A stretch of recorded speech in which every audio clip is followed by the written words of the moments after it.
Hello, YouTube. You missed a couple minutes of the show, but that's okay. We were just blabbing. If you don't want to miss it ever again, you should come over and watch me live on Twitch at gektek. Gektek on Twitch, because that's me. Anyway, what was I talking about? Cards. I've been having a lot of fun. There are, in fact, pillars in this game, actually. Quite actually and factually, and they have smacked me in the face on many occasions. I've been having a lot of fun playing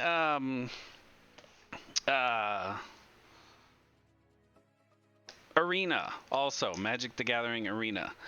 So if anybody's into that and wants somebody to play with, let me know. It's been a blast. This is a rerun, isn't it? Well, with all the streams I've been doing lately, it might as well be, right? All right, let's get started. There's no easy way to open this part. I do like that the official plastic has the logo on it. I didn't realize that's just a thing these days. Oh, da da da dee dee dee. Very cool. Got my recycling bin sitting right here. Do. There they are. Got some nice happy EDM going in the background. Good stuff. YouTube will say it's bad, but that's okay. So the way I do things when I'm by myself and all alone and no one's watching, I open and go through the cards individually and like price them individually, because I don't know names of cards yet. I'm still learning. Such a nerd, right? So what I've planned on doing here on this little show to make my life easier later on when I do sort through all the cards is I will be basically putting them in a box that I have not yet prepared. But we're going to take our time and go through kind of each card and check them out and see what they're all about, because this is a fun set. This set has definitely gotten me back into Magic. Like, it's all Vikings and stuff, and yeah, Vikings are all the craze right now. But that's part of it, you know? It is what it is. It was a smart move. They got me. Actually, what got me was the Bob Ross cards. Oh, I could open those. I'm not going to, but it's a thing that I have and can do. I forgot about that. I have these. Secret Lair Drop Series. Happy Little Gathering. Oh boy, the focus is going to be fun, huh? Anyway, Happy Little Gatherings. I have not opened this at all. Still sealed. See, the sealy thing. So we might make that a special thing.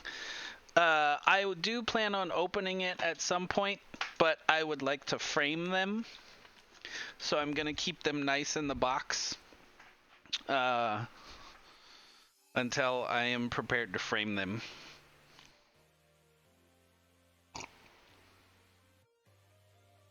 Oh, I didn't even see your message, Ailey. I'm sorry. So that was incentive for more. I plan on it. I actually have another order, but I don't want to. I'm not going to tell anybody what I have until it's actually here in my possession, because I don't want to get anybody's hopes up and then be like, sorry, I don't have it yet, because stuff takes forever to get delivered. Oh, anyway, I'm going to separate them into a little box, which I said I was going to open and didn't. Where did it go? I'm so out of it. I haven't streamed in a long time. I don't remember how to do this. I know you got to talk to people and stuff, and then there's a fan blowing behind me, so that might be loud. Back in a few. This is going to take forever, so I haven't even gotten to the first pack yet. You're good. All right, so we put this over here at a little bit of an angle. Like so. And we're good. This is probably much too close. Winging it. But yeah, so I've been opening cards lately, but I have actually noticed that I've been getting a little behind on opening cards, oddly enough. I'm not opening them fast enough. So I thought if I streamed it, maybe I'd open them at an appropriate rate. Unfortunately, you can't recycle these. It really bums me out. Or was that the other pack? You might be able to recycle this one. I don't know if that's what the little green... Nope, see right there. USA and Canada, multi-layer wrapper, not recyclable. It's so sad. So very sad. Alright, so here we go. This is... For those that don't know, Kaldheim is an interesting set. Now, granted, I don't know much about the sets that came before it, but it has sort of two sets of cards in it. This pack did not get one, so I can't show you yet, but there is a selection of cards called the list that you can find in Kaldheim packs, and if you open it, generally you're going to get a token like this. This is a token that you can use in the game to do whatever, various things. If it was a card like this in this spot, that would mean it is a list card and not part of the Kaldheim set. But they're good cards. Good cards. And there's my art card. Oh, this camera is so bad. I'm sorry. We'll get a better one in the future. I promise. I promise. But hopefully you get the general idea. Gonna be reflecting and stuff too. I should get like a black mat for the table. That will be good. Ooh, a foil land. So every pack has a basic land. That's the first card. Past the art card. And there's a chance it can be foil. But what's neat about getting the land foil, because there's one foil in every pack, there's still going to be another foil toward the back, because if you get a foil land, that does not count as the foil for the pack. Grim Drugar. I do not play black, so I don't really know what this guy does. Grim, it's all blurry. That's just no. We gotta fix that. Hang on. I don't know if I can do anything or not.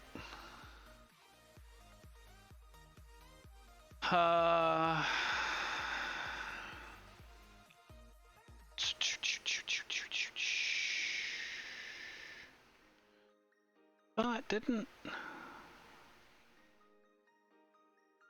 thought the 310 still had a zoom. But I guess not.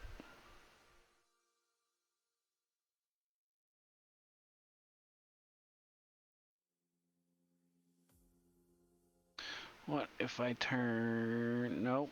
Camera control. Will that one help? Nope.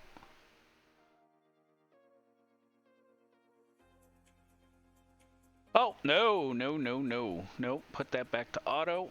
Yep. Help it back to where it was. Nope. Oh, I broke it. Oh, I broke it good.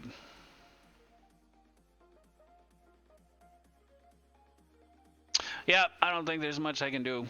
Sorry, it's just gonna be blurry. It is what it is. We'll fix it in the future. All pillars. What if I like zoom in?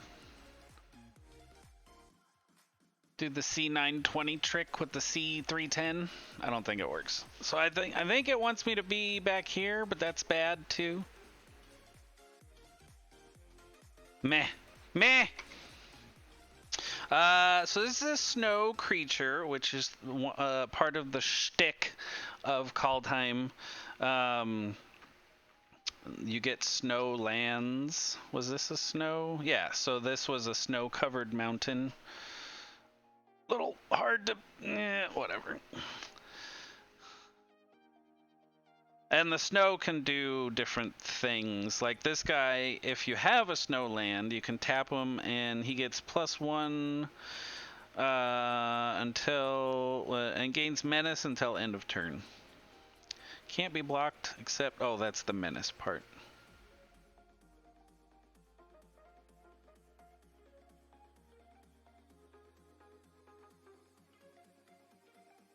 Interesting. I don't do black much, though. Another Drugar thing.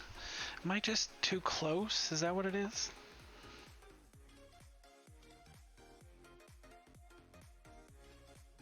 Oh, I'm so sad that this is not showing up good. We're learning. We'll get better in the future. We will get better in the future.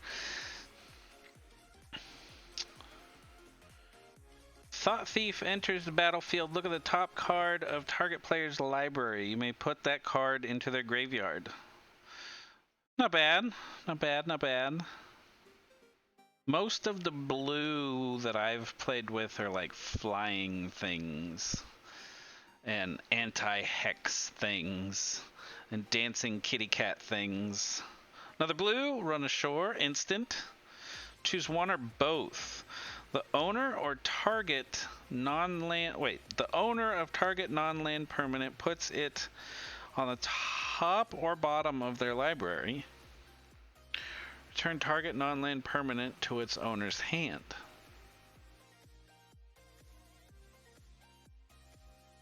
I don't know how you would do both.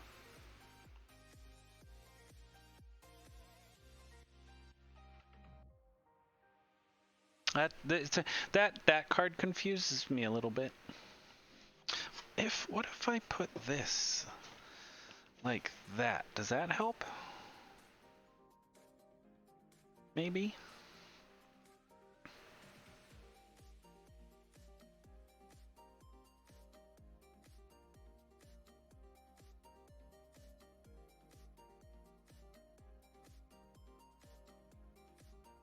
Nope, it's just gonna hate me. That's fine. That's fine.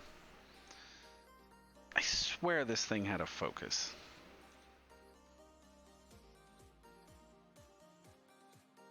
Working on it. Doing a thing.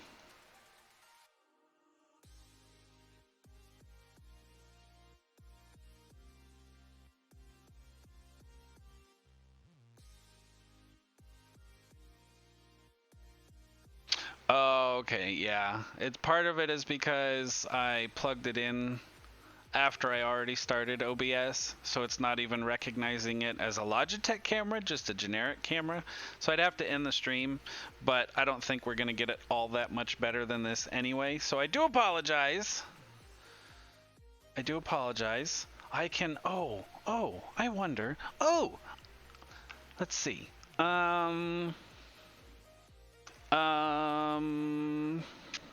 Oh, that would take so much work. I was gonna say I could open a window and like Google the cards or something, but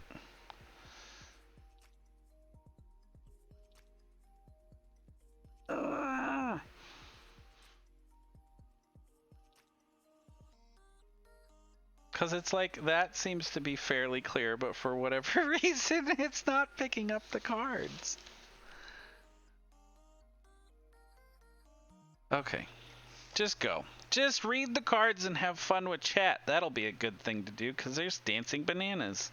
So this card confuses me. If anybody can explain run ashore, I would appreciate that.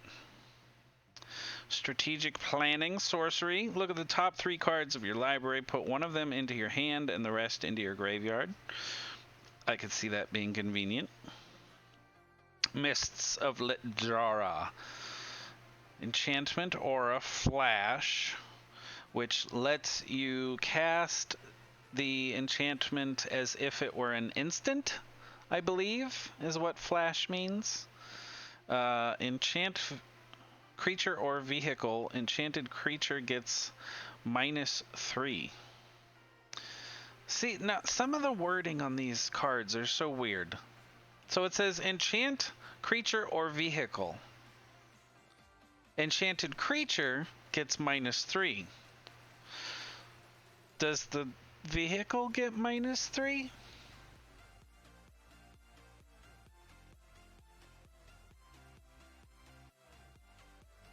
We'll never know. Brine Barrow Intruder, creature, human rogue, flash. Brine Barrow Intruder enters the battlefield. Target creature an opponent controls gets -2 until end of turn. Very straightforward, to the point. Very nice. This is a pretty card. I like this one, which you can barely see. Oh, that's disgusting. I don't know how to pronounce his name though. Agar, the Freezing Flame, legendary creature, giant wizard. Whenever a creature or planeswalker an opponent controls is dealt excess damage, if a giant wizard or spell you control dealt damage to it this turn, draw a card. That's a lot of words for not a whole lot of action, to be honest. It's cool and all. I mean, it's like a freebie if you do a whole lot of damage, but otherwise, meh. Battle Mammoth, creature, elephant, trample. Whenever a permanent you control becomes a target of a spell or ability an opponent controls, you may draw a card. That is very handy. Can foretell. Nice. See, there's some pillars for you. This is a good card. 6/5 too. Dang. That's not bad. Herald unites the elves. These I'm learning about. I did not know about these until recently. So these are saga cards, and what they do is each turn they do a different thing. So like when you play it, that first turn, mill 3 cards. You may put an elf or Tyvar card from your graveyard onto the battlefield. Very handy. On the next turn, so when it comes back around again, you would then put a 1/1 counter on each elf you control. And then on the third turn, when it comes around again, whenever an elf you control attacks this turn, target creature an opponent controls gets -1/-1 until end of turn. And then, if I remember correctly, because usually the game is over before these ever actually finish, I think when turn 3 is done, then this card gets discarded. I think that's how these work. Alright, we got a showcase card. These are fun. They have the fancy, which you can barely see, make out in any sort of detail whatsoever. The fancy, like, Viking-ish border. That's what the showcase cards are. So there's another version of this card in the regular set. Legendary creature, Elf Warrior, Menace, which I believe is the one where if you're going to block it, you have to block it with 2 creatures. When Herald, King of Skemfar, enters the battlefield, look at the top 5 cards of your library. You may reveal an Elf, Warrior, or Tyvar card from among them and put it into your hand. Put the rest on the bottom of your library in a random order. Nice. So green definitely looks like, hey, we're elves and we're gonna... Oh, I think this is a good card. I think I need to look this one up real quick. I think this is a good card. Goldspan Dragon.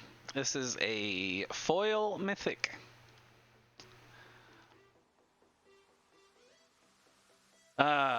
excuse me, creature dragon, flying haste, which is always nice.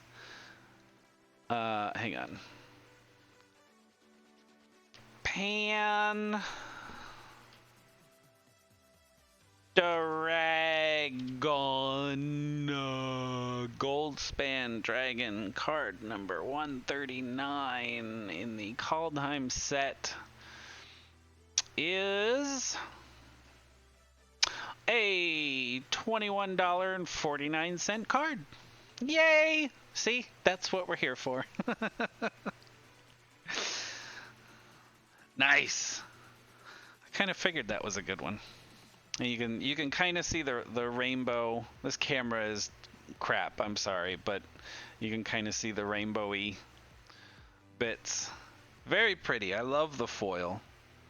It's so fun. Alright, so gonna go ahead and add that one to the regular card is actually worth more than the foil one. That's weird.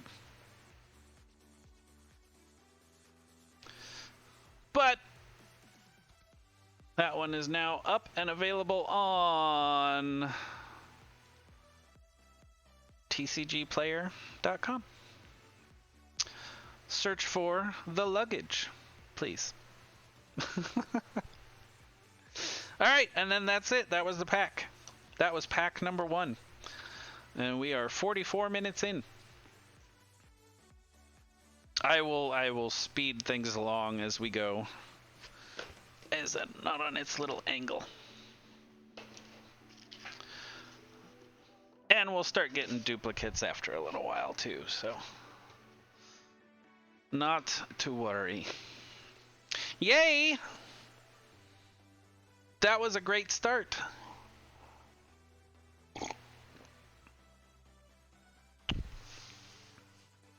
Oi! Oi! Oi! Oi! Okay. Grab a little hand rag here. I'm particular about keeping my hands dry and... Oh, we got a list card! So that's what I was talking about in the last one. If you open it like this and you do not get a token card, it is instead the back of a magic card. That means that it is a list card. And they're not all worth a ton of money, but some of them are pretty decent. But they're also really good cards. Like, that's why they're in the list. So we'll see what that is. Very cool art card. I think that's the Ice Hide Troll. Some of these art cards you'll get... I am so sorry, this camera sucks. But some of these cards you'll get like a gold signature on them, and they're worth a little bit more. Yeah, Ice Hide Troll. These are just really cool. I like these art cards. They're very neat. I don't think all the sets have them, but I got a basic snow-covered plains. Very nice. I think that's the artwork that I use in Arena, in fact. Battlefield Raptor. Creature, bird, flying, first strike. Basic, simple, very nice. Very nice. Stalwart Valkyrie. Creature Angel Warrior. You may pay 1+ white and exile a creature card from your graveyard rather than pay this spell's mana cost. So instead of a 3/1, or well, a 3 white, it can be a 1 white, but you have to exile a card. Alright, not bad. 3/2. Pretty decent little attack. Starnheim Courser. Creature Pegasus. Flying artifact and enchantment spells you cast cost 1 less to cast. Now, question, if anybody knows magic. So, artifact and enchantment spells you cast cost 1 less to cast. I'm adding a T to everything, I don't know why. Does that stack? Like, if I have 4 Starnheim coursers out, do artifact and enchantment spells that I cast cost 4 less? That's the kind of pressing questions that we need to know. Raven Wings. This pack is full of flying things. Artifact equipment. Equipped creature gets +1, has flying, and is a bird in addition to its other types. Equip 2.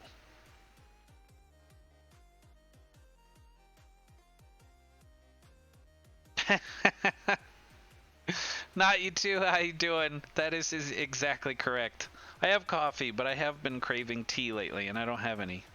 Oh, just do it!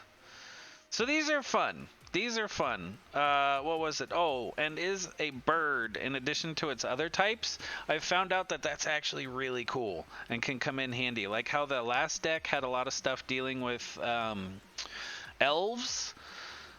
You can get cards like this that change their type. Like there's changelings that can do stuff too, but there's all kinds of cards that can do it, and it comes in really handy. How you doing, Not You Two? How are things in your part of the world? Okay, I like this song. Thumbs up, baby.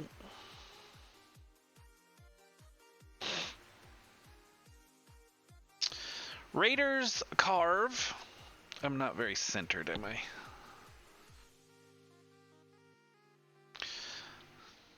Artifact vehicle. Whenever Raiders Carve attacks, look at the top card of your library. If it's a land card, you may put it onto the battlefield tapped. That's convenient if it's a land. But it's every time it attacks. So once a turn, you get to check to see if you have another land. That's not bad. Crew 3, but it is a 4/4. So what that means is you have to tap another creature that has power 3 in order for them to crew this vehicle, which then is a 4/4.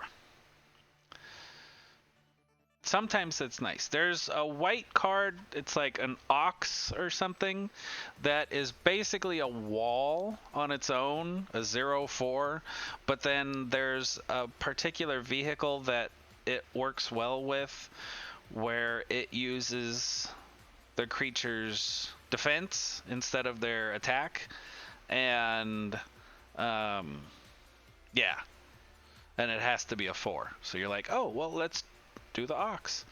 Not bad, Not You Two. Not bad. I sort of dove into this whole selling cards thing, and I'm having a lot of fun doing it, but I actually got behind on opening things. I was just kind of getting lazy, and I need to not do that, otherwise I lose money. So I've decided to, every day I will be opening something on stream. And since that's probably all I'm going to do, I'm going to stretch it out as long as I can. So basically I'm going to sit here and open a bunch of cards and talk about them until I get tired, and then I'll stop. And that's the plan moving forward. I might play games. I might make things. I don't know, but at the very least, I need to open my cards so I can sell them. We got I don't know if you saw it earlier, but I pulled a $20 foil card in the last pack. Very cool. I'm sorry again about the camera. It is crap. I'm trying to... There. Okay. So right now we got Svella Ice Shaper. My brother taught me something interesting. Not sure if you can pick it up on the camera, but see how it has a interesting sort of not square border at the top, like to where this card has the nice sort of perfectly square border, but this one has above the title the little bit of the like fanciness to it. That means that it is a legendary. That's a neat little trick.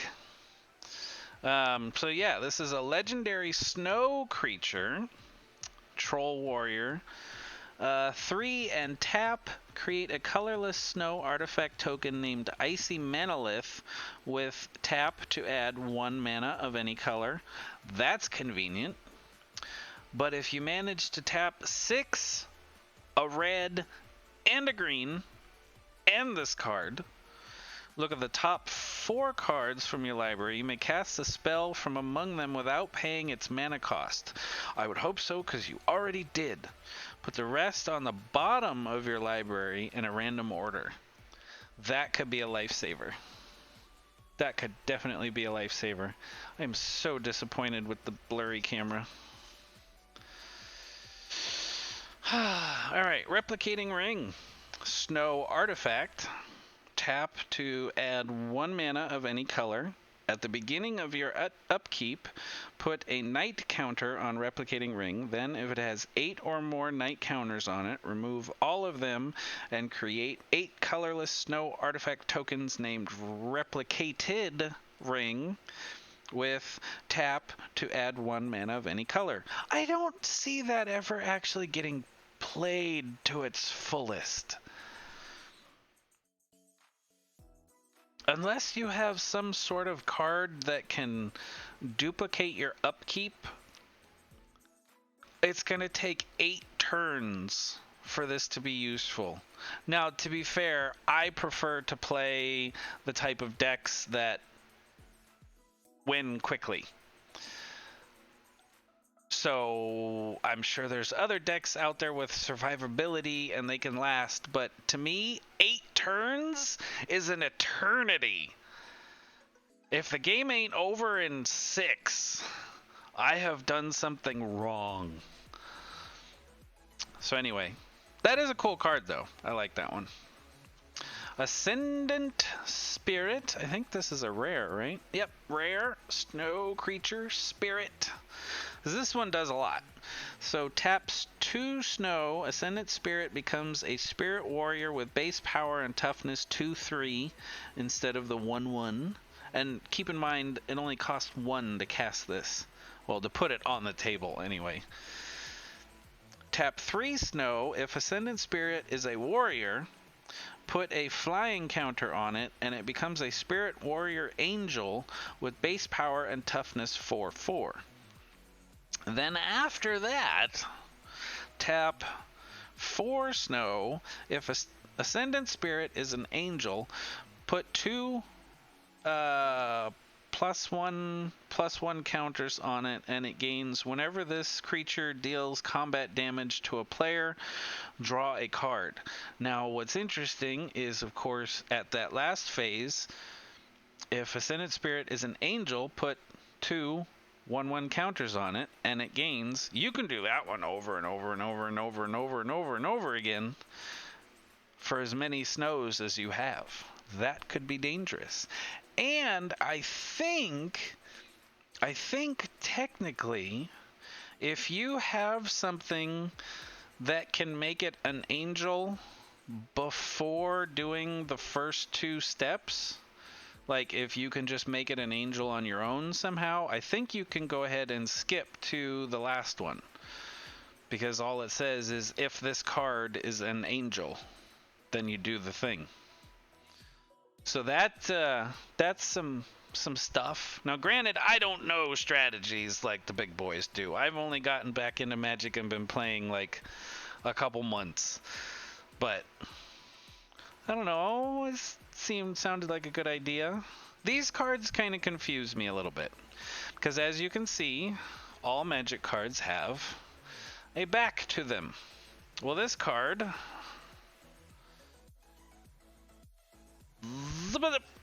it's got like stuff on the back and it's like weird, man. Anyway, apparently people like these. It's a land or it's a land. So I think the way it works, because I play Arena where it sort of does this automatically for me. I think the way this works is if you get this in your hand, my brother tells me generally these days people play with their cards in sleeves, right? So that's why you can have a card like this. It will be in a sleeve so they can't see the back anyway. But like you still get to decide which one, so you have to take it out of the sleeve if you want to play the back, whatever. But you can play either side. So this card is either a black or a red land, which is kind of nice. There are some land cards where you can do either or without flipping it over, and once it's played, I don't think you can flip it. So you have to pick. You stuck with what you picked. To where the other kind of cards you can do either or, which is nice. Agar, the Freezing Flame. Now this one, remember we got this one earlier. That was in the other pack, which has fallen over. But this is the showcase card. Yeah, the dual land ones, I personally haven't really found a use for them yet, but I could see them being convenient. So refresh, I think this one was the one that did freebies. Whenever a creature or planeswalker an opponent controls is dealt excess damage, if a giant wizard or spell you controlled dealt damage to it this turn, draw a card. Yeah, so it's basically a freebie. Pause, pretending to repeatedly hurt himself.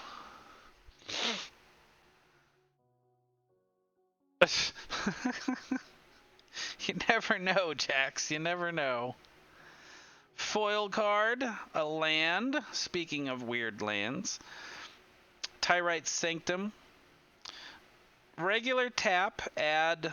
I don't know what that's called. It's basically a colorless mana, but I think there's a special word for it, and I don't know what it is. Anyway, so regular tap is that. 2 and tap is target legendary creature becomes a god in addition to its other types. Put a +1/+1 counter on it. And then pay 4 and tap, then sacrifice, put an indestructible counter on target god. Yeah, that's a pretty good one. Pretty good. All right, so here's our list card. This is the one that's from the list. You'll notice maybe you can kind of tell the difference. The symbol is different. The Kaldheim one is kind of a double-headed axe, and this is a little white blob, as you can clearly see. Sorry. I'll try again with the cameras next time. Tybalt, Rakish, Instigator. Now these are weird cards. I have not quite figured out these yet. Planeswalkers. They don't have the attack and defense numbers. They just have this number and a shield, which I think is their defense. If maybe I don't know. Your opponents can't gain life. So as long as this guy's on the field, the opponent cannot gain life. -2 from this shield that you can't see because I covered it up. From this shielded number. -2 from that to create a 1/1 red devil creature token. With when this creature dies, it deals 1 damage to any target. And then yeah, so when that number goes away, they go bye-bye, and I think that's why I think that's the defense too. But again, that's one of the mechanics that I let Arena take care of for me. So yeah, I don't really know how it works, but these are interesting cards. Token is in the game, right? Mimi is in a game.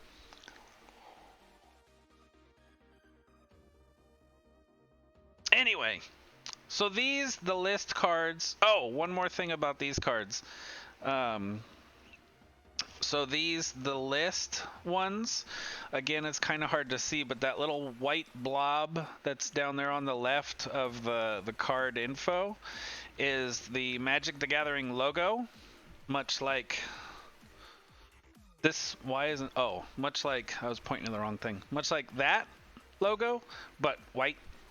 And that is what distinguishes this card as being on the list. Because otherwise, this card is identical to its original printing in every way, except for that little whatever. So when you're buying and selling cards and stuff, that's the kind of stuff that you need to look for. If it matters, because I mean, a lot of people it doesn't matter. You know, if you're playing, you just want what is on the card. But there are some formats, maybe special tournaments where cannot play cards from the list, and you know, whatever. I am gonna look up this card real quick though, because like I said, I don't collect the list cards. And sometimes they're worth a little bit of money.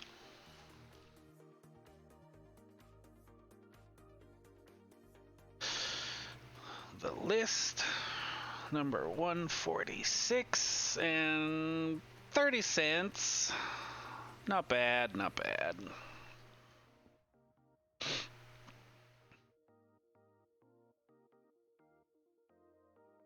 At this point, I'm listing pretty much anything that's over a quarter. Just because anything less than that, and it's not really worth my time shipping it. So, and they pay $1 for shipping, so that covers the envelope and the stamp pretty well. I don't have to answer that. I love the art cards. I know Time Spiral doesn't have art cards, and I don't think Strixhaven will either. I think the art cards were a Kaldheim thing, and I really like them. They are very, very cool.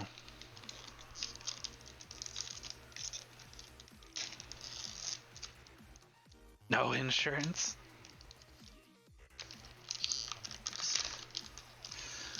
Alright, so this one does not have a list card.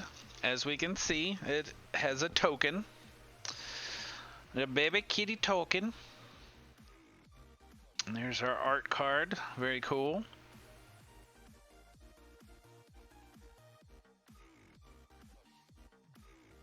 A little hard to see in the picture, but that's the reflection. These are like ice shard things. Nico Aris. Very cool. Another snow-covered plains. Good, good, good. Oddly enough, land cards sell really good. Not for very much, but they sell. Go figure. I mean, you only get one per pack, so I could see you running out, not having enough.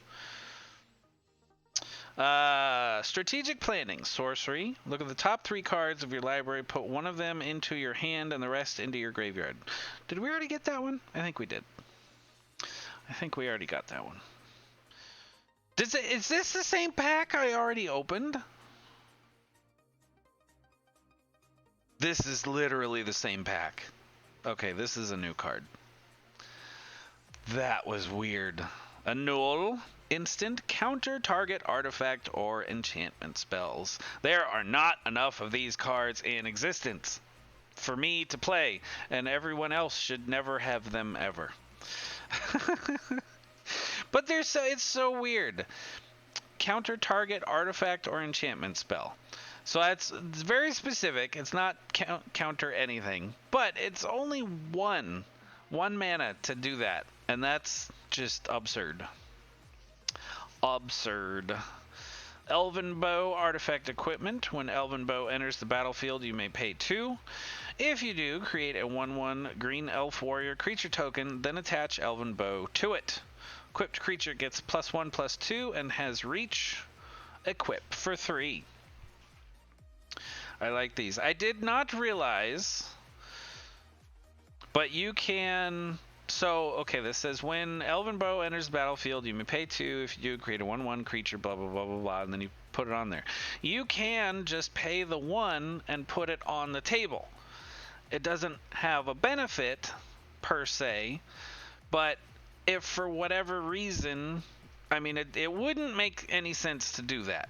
It really wouldn't, because to then equip it, it costs 3. Well, if you could do the 3 to begin with, then you might as well have done the token.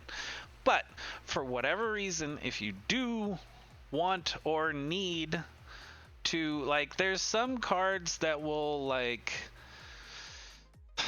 take life based on number of cards in your hand, or the strength and toughness of a card depends on the opponent's hand size and stuff like that. So sometimes there's reasons to just get rid of cards. So it's nice to know that you can do that, I guess. Very rare for that to come up, but provoke the trolls. I played a game of Arena where the person played a card that was it came out as a 4/4, and it was something like take -1/-1 for every card in the opponent's hand. And then they also had a card that on each turn I had to discard cards. Something. Yeah, there's combos out there. Good stuff. Provoke the Trolls. Instant. Provoke the Trolls deals 3 damage. Excuse me. To any target. If a creature is dealt damage this way, it gets +5 until end of turn. Provoke the Trolls deals 3 damage to any target. If a creature is dealt damage this way, it gets +5 until end of turn. So that could be used a couple ways. Most of them are probably a little big brain for me. So usually if a card like this comes up, I skip it in draft. I just sort of ignore it. Because there's some things like, why would you attack? Why would you want to give their creature +5? And I mean, you could attack your own creature and give it +5. I just haven't found a use for that card yet, I guess. Notvold Slumber Mound. Oh, this one's fun. Okay. Slumber Mound enters the battlefield tap, as is normal for these kind of lands. Tap, normally you get a mountain. Cool. 3, spend 3, a mountain, and 2 trees. Then tap this, then sacrifice, destroy another land, and then create a 4/4 green troll warrior creature token with trample. So here's the thing. It just says destroy target land. So I think that means you can destroy one of your opponent's lands. So I can go, I'm going to sacrifice my dude, you get rid of your swamp, and then I get a 4/4 with trample. I think that's how that works. I also think I need to take some more allergy medicine. So after this pack, I'm going to do that. In Search of Greatness. Enchantment. At the beginning of your upkeep, you may cast a permanent spell from your hand with converted mana cost equal to 1 plus the highest converted mana cost among other permanents you control without paying its mana cost. If you don't, scry 1. Okay. So it's an enchantment, so when you play it, it just goes on the table. You're not enchanting anything, it's just an enchantment. At the beginning of your upkeep, basically the start of your turn, you may cast a permanent spell from your hand, what's in your hand, with converted mana cost equal to 1 plus the highest converted mana cost among other permanents you control. Okay, Okay. So highest converted mana cost among other permanents you control. So permanents are cards on the table.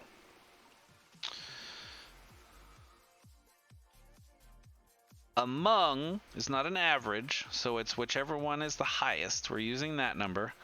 Yeah, this is these kind of cards.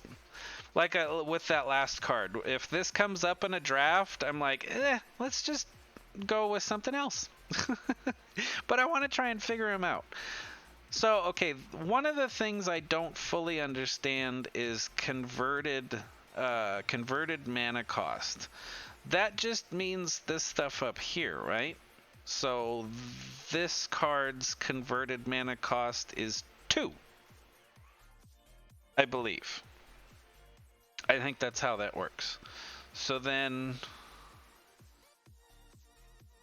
you may cast a permanent spell from your hand with converted mana cost equal to 1 plus... So let's say I had a 3 down. So 1 plus 3 is 4. So I can, from my hand, cast a spell with 4 without paying any mana. Boom. Down on the table.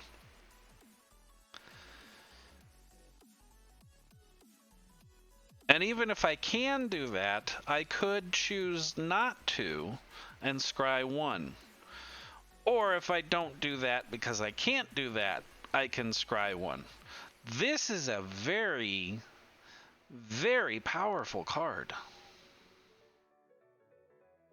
Wow.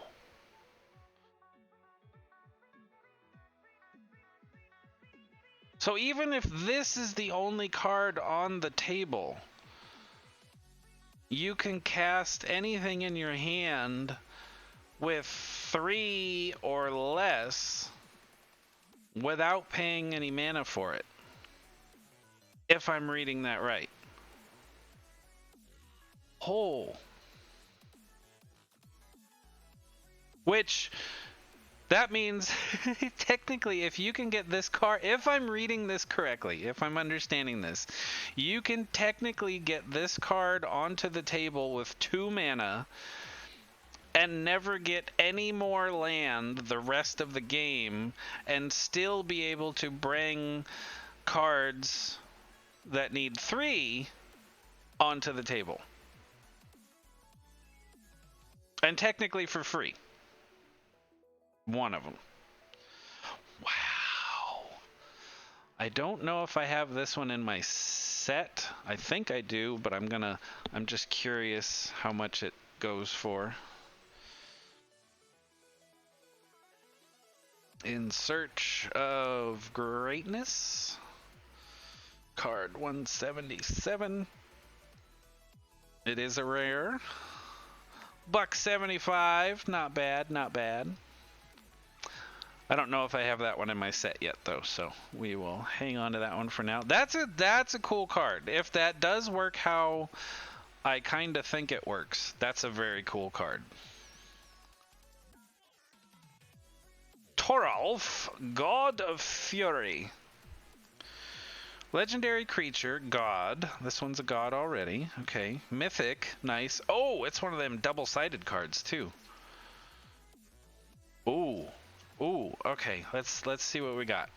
Okay, so 5/4 with trample. Whenever a creature or planeswalker an opponent controls is dealt excess non-combat damage.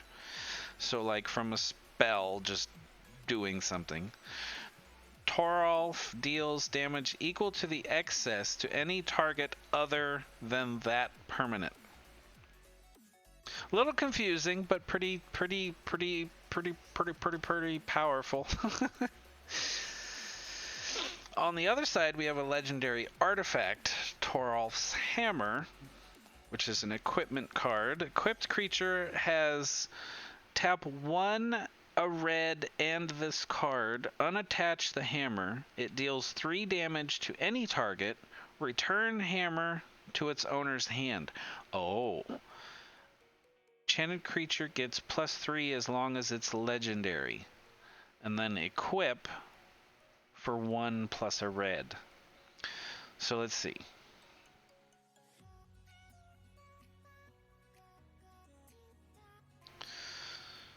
So you pay 1 and a red to bring it into the game, 1 and a red to equip it.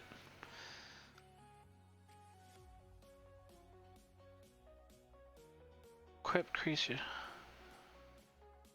So the equipped creature has +3 regardless. But then if they do the tappy stuff, they can remove the hammer. It just does 3 damage on its own, put it back into my hand, and then if I so choose, I could play it again, but as that guy. For example. Interesting. I don't think I have that one yet, so I'm not even going to look that one up. Pilfering Hawk. I've got a million of these. Snow creature bird, flying. Snow and tap to draw a card, then discard a card. Nice freebies. And flying. I like cards like that are good. Cheap, easy, freebie mechanics. Vault Robber, foil, creature. Dwarf Rogue. 1 and tap, exile a creature card from your graveyard, create a treasure token.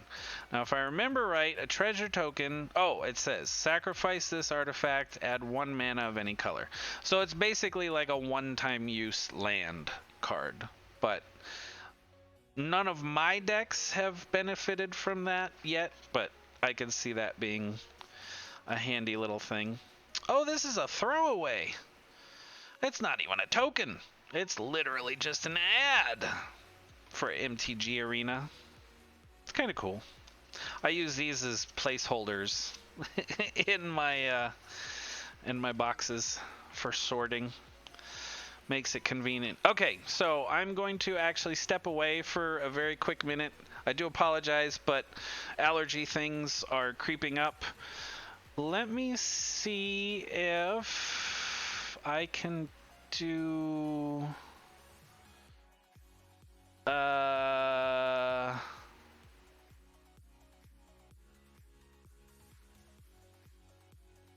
this. Oh, is that camera not going to work now too?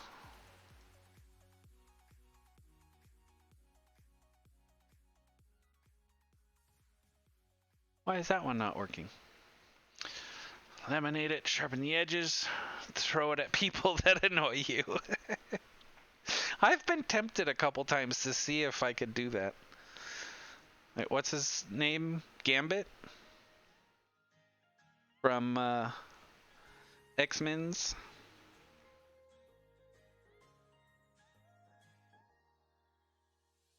Yeah, I don't know why my cameras are giving me so much trouble today. It's really kind of bumming me out.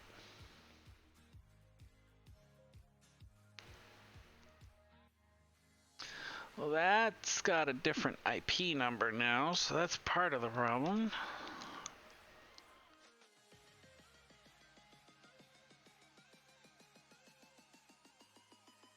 Hey-oh! There we go.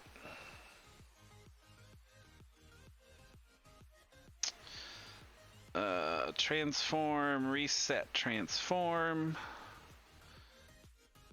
I'll go in the room and lower that a little bit. Remy LeBou. Yep. He was one of the few that I really like in X-Men. He was cool. And to be fair, it was X-Men from the cartoon that I liked him. I don't really know how he is in the comics. I just really liked him from the cartoon.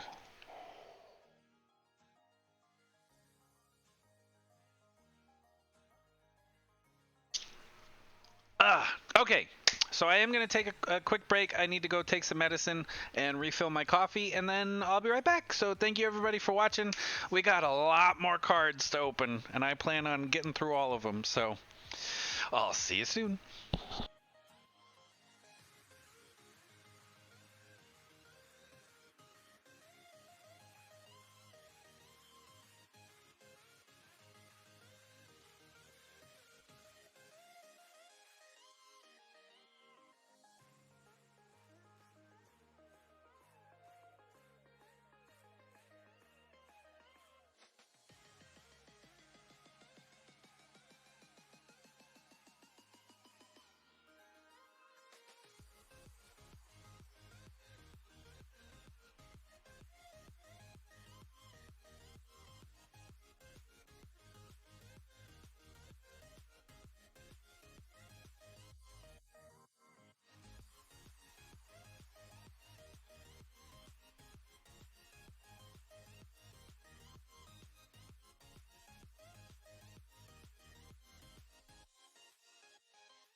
Hey gang, we're back. Uh-oh. Oh, I was gonna say I didn't hear any music. I was about to get very upset. Like, wait, is my audio messed up again? Like, really? Like, really? Thank you. Hopefully I didn't miss too much. See if I can just shrink that and then you guys can still see what's going on. Since my stupid camera... I'm still just so upset that it's so blurry. I had this perfect. I did. I swear. I swear it. Anyway, let's open some more cards. Words are fun. Oh, another list card. Be worth $1 million. Be signed by Mr. Gathering himself.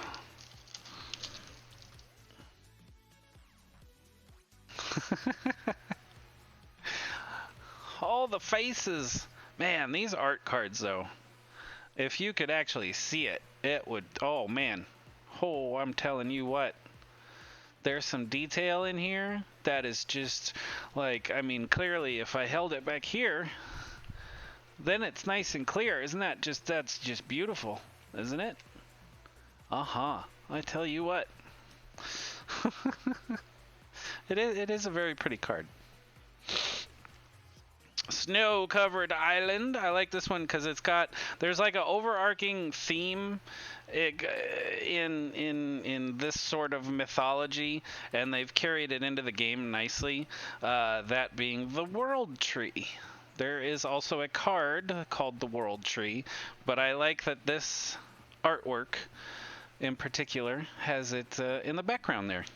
Very cool. Getting some good use out of those emotes, huh, Jax? Alright, Mammoth Growth. Instant. Target creature gets +4/+4 until end of turn. What's nice is you can foretell this card, which I usually do.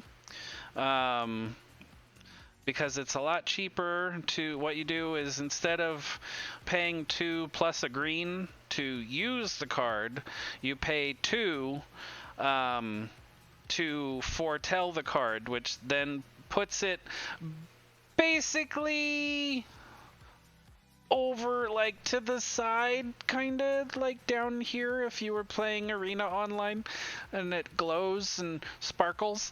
Anyway, what that does is your opponent can see the card. They see what it is, I think, but then whenever you want to use it, you just spend 1 green to actually cast the spell. Which you can do it all in 1 turn for some reason if you really wanted to, but that would be dumb. The idea is to sort of bank it so it's nice and cheap when you actually want to use it. So that's how that works. Sarulf's Packmate again. A little bit of the, is that the World Tree in the back? I think there's a World Tree in the background. Overarching theme. Creature Wolf 3/3. When Sarulf's Packmate enters the battlefield, draw a card. You can also foretell. I don't think foretell is new to Magic, but I don't think it's been used in a set in a while. I could be wrong. That's one of those little details I'm just kind of learning. Wrong way. Learning as we go. So yeah. Cool card though. I like most of the green stuff. Most of the green Kaldheim stuff is very cool. Struggle for Skemfar. Sorcery. Put a 1/1 counter on target creature you control. Then that creature fights up to 1 target creature you don't control. There's, again, you can foretell this. There's a couple cards that do this. I don't know if they're all from Kaldheim, but they're like where you force a creature to do stuff, but you have to pay attention because like this one says, I keep trying to hold it up so you can read it, and I know you can't see it. This one says, then that creature, so whatever you put the 1/1 counter on, fights up to one target creature you don't control.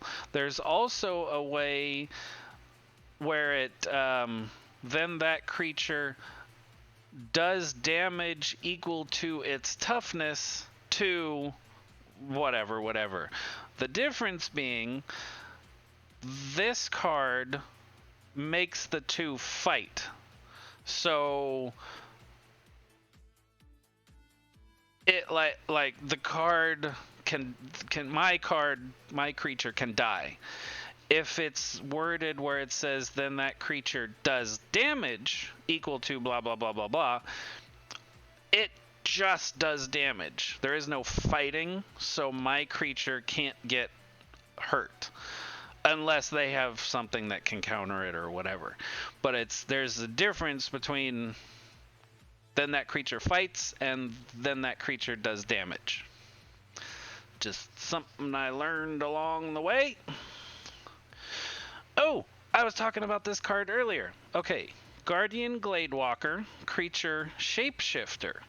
This is one of the ones that has Changeling, which is every creature type, which is different from picking a creature type, but this one you are all creature types. So this is a boar, this is a elf, this is a dragon, this is everything. Anything that's in the game, this is now one of those.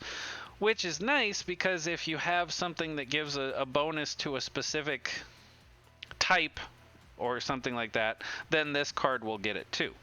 But then there's more. When Guardian Gladewalker enters the battlefield, put a 1/1 counter on target creature. So there you go. You also get a little freebie. There was another card that I used with this, and I don't remember what. It was something to do with elves, though. And this, because of the Changeling, did something, and I don't remember what. King Harold's Revenge, sorcery until end of turn. Target creature gets 1/1 for each creature you control and gains trample. It must be blocked this turn if able. That's a fun card, especially in a green deck, because green decks, as I have learned and my brother has informed me, are typically heavy hitters. So giving a card more power and trample, good stuff. And then also this one forces a card to block, so if you plan it right, you're taking out something. And then it's trample, so it still does damage. Very nice card. Horizon Seeker, creature, human warrior, boast. 1 and a green. Search your library for a basic land card, reveal it, put it into your hand, then shuffle your library. Nice little freebie. The boast ability, or whatever you call it, that happens when this card, not any card, but the card with boast, attacks. So you can attack and then go boast. I don't know. I think it's before you would do it like right after you attack. I think even before anything your opponent does happens, but I could be wrong. That's another thing that one disadvantage of playing Arena is that it does a lot of the mechanics for you, which is very nice, but stuff like turn order, then I don't really understand it. Dual Strike. I don't know if I've seen this card.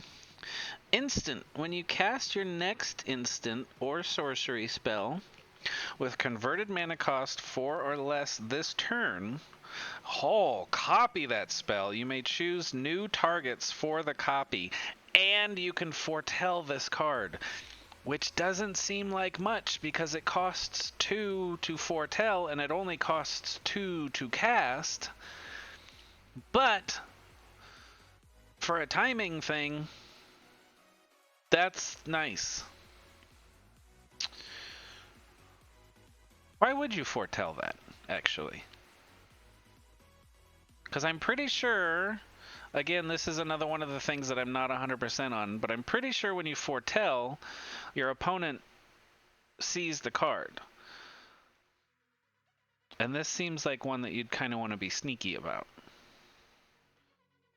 And since the cost to foretell the card is the same, well, okay, to be fair, the cost to foretell the card is 2 colorless, and the cost to cast the card is 2 red.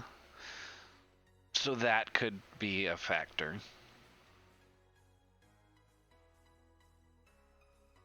Nice card, though. When you cast your next instant or sorcery, 4 or less. Wow. Yeah, that could be naughty. Giant's Grasp. Enchantment, aura, enchant giant you control. Has to be a giant. Okay. When Giant's Grasp enters the battlefield, gain control of target non-land permanent for as long as Giant's Grasp remains on the battlefield. Okay. Now these are some of the ones that I don't understand.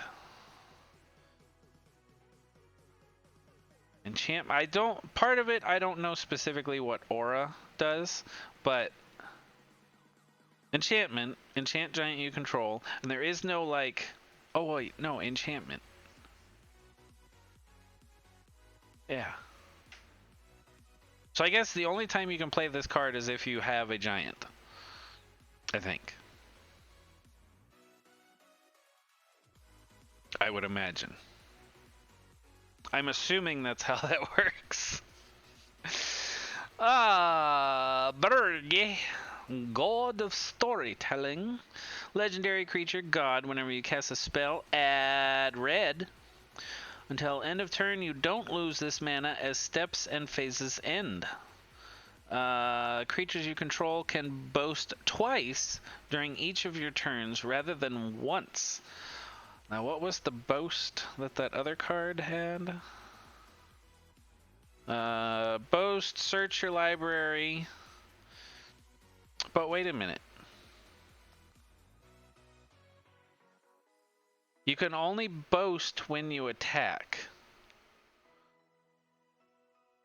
And even though this says creatures you control can boast twice rather than once, I don't know how that triggers, because I don't know if you have to figure out a way to get things to attack again in order to use that, or if it just, you boast twice.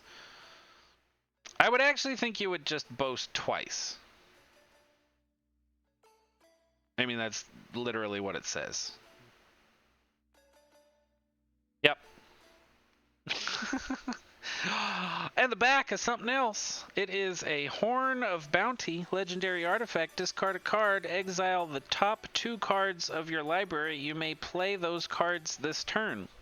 That's another one that confuses me. So you're exiling the cards, but you can play them this turn. So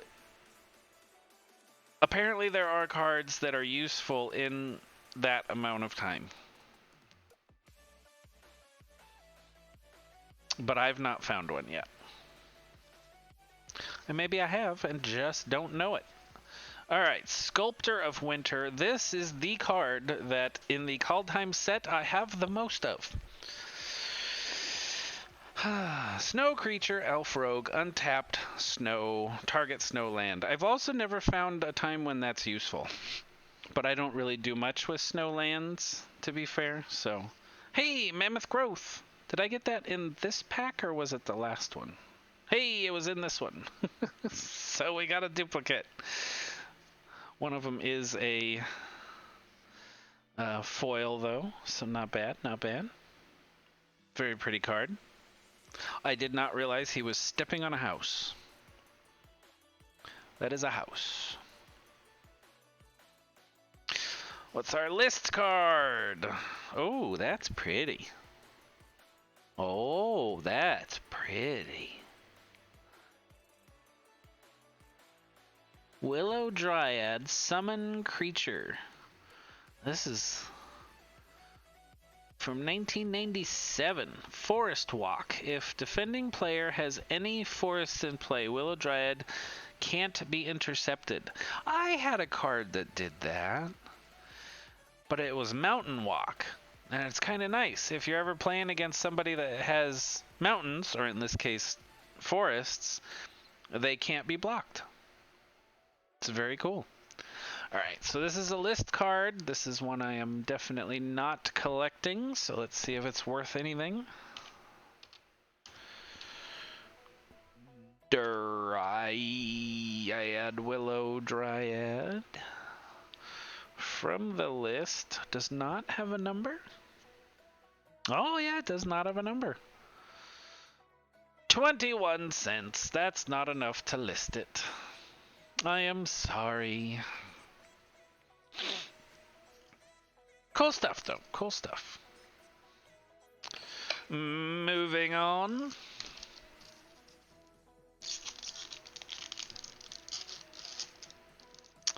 Got a zombie token.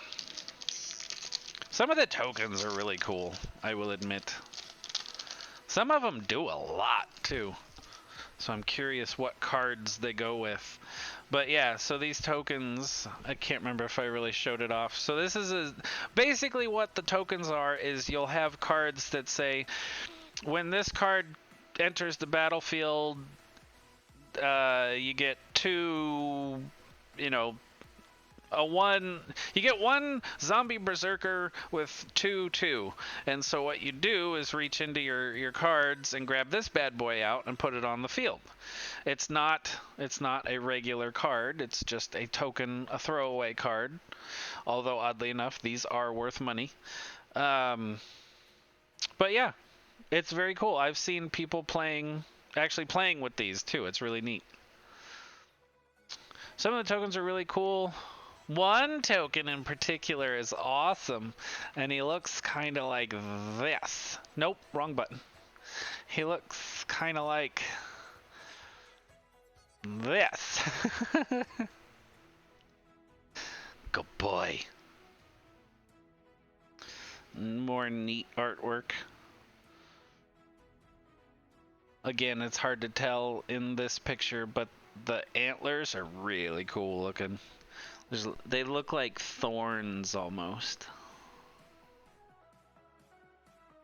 Very neat. Alright, Ice Tunnel. Snowland counts as an island swamp. Can be used for either. Ice Tunnel enters the battlefield tapped. So this is one of the ones that's kind of like the commercial. This is one of the ones that's kind of like the two-sided land cards, only on the two-sided land cards you have to play one side or the other, and then whichever side you play, that's what you're stuck with. With this card, you just play this, and it can be either one or the other when you tap it. So that's kind of nice. Demonic Gifts. Instant. Until end of turn, target creature gets +2 and gains when this creature dies. Return it to the battlefield under its owner's control. That one's fun.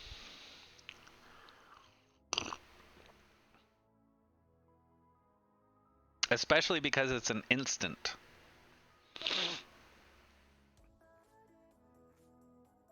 Because you can play it just to piss people off.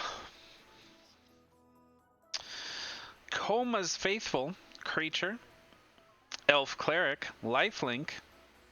Lifelink on a card whenever it attacks and causes damage, you get that much health back. Not for the card, but for you.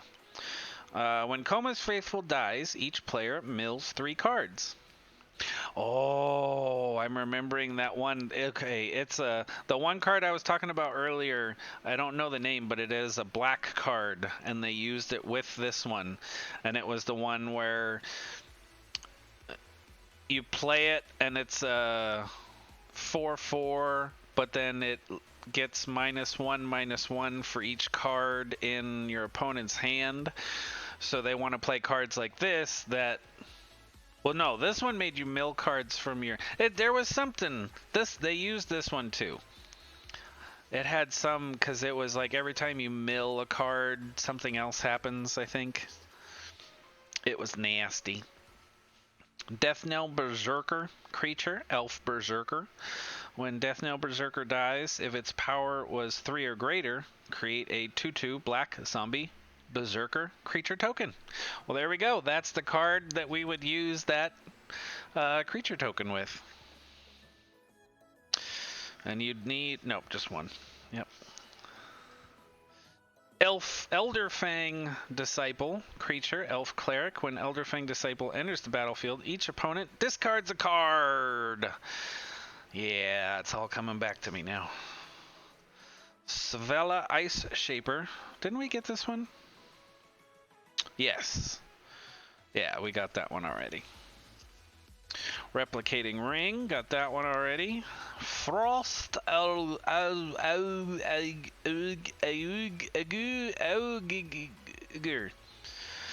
Yep. Snow Creature, Human Wizard.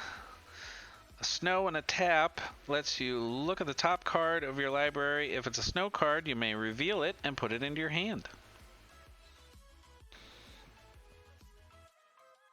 Nice.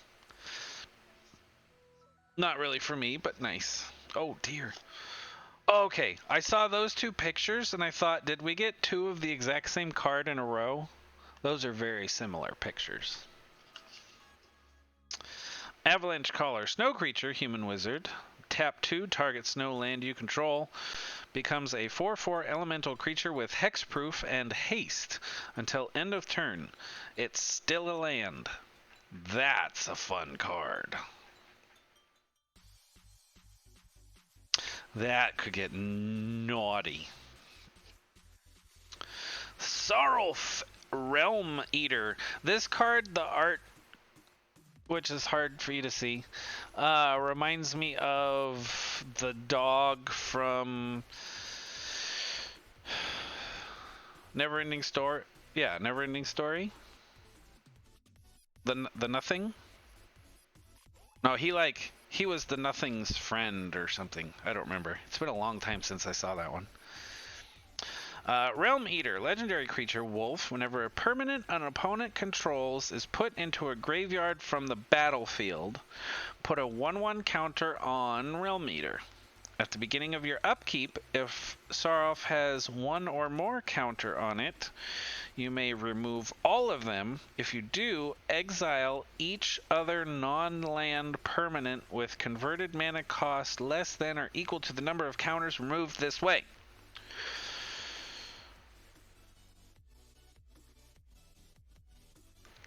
Each other. Each. That is very strong. Not just one other card, each other card. And this card stays on the table. And you can put more counters on it. That's kind of nuts. What's that mean in English? Which part? The whole thing?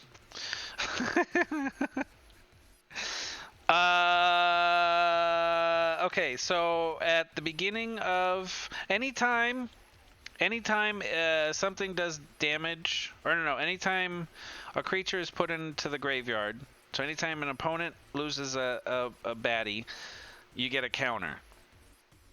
Oh, no, you're fine. You're fine.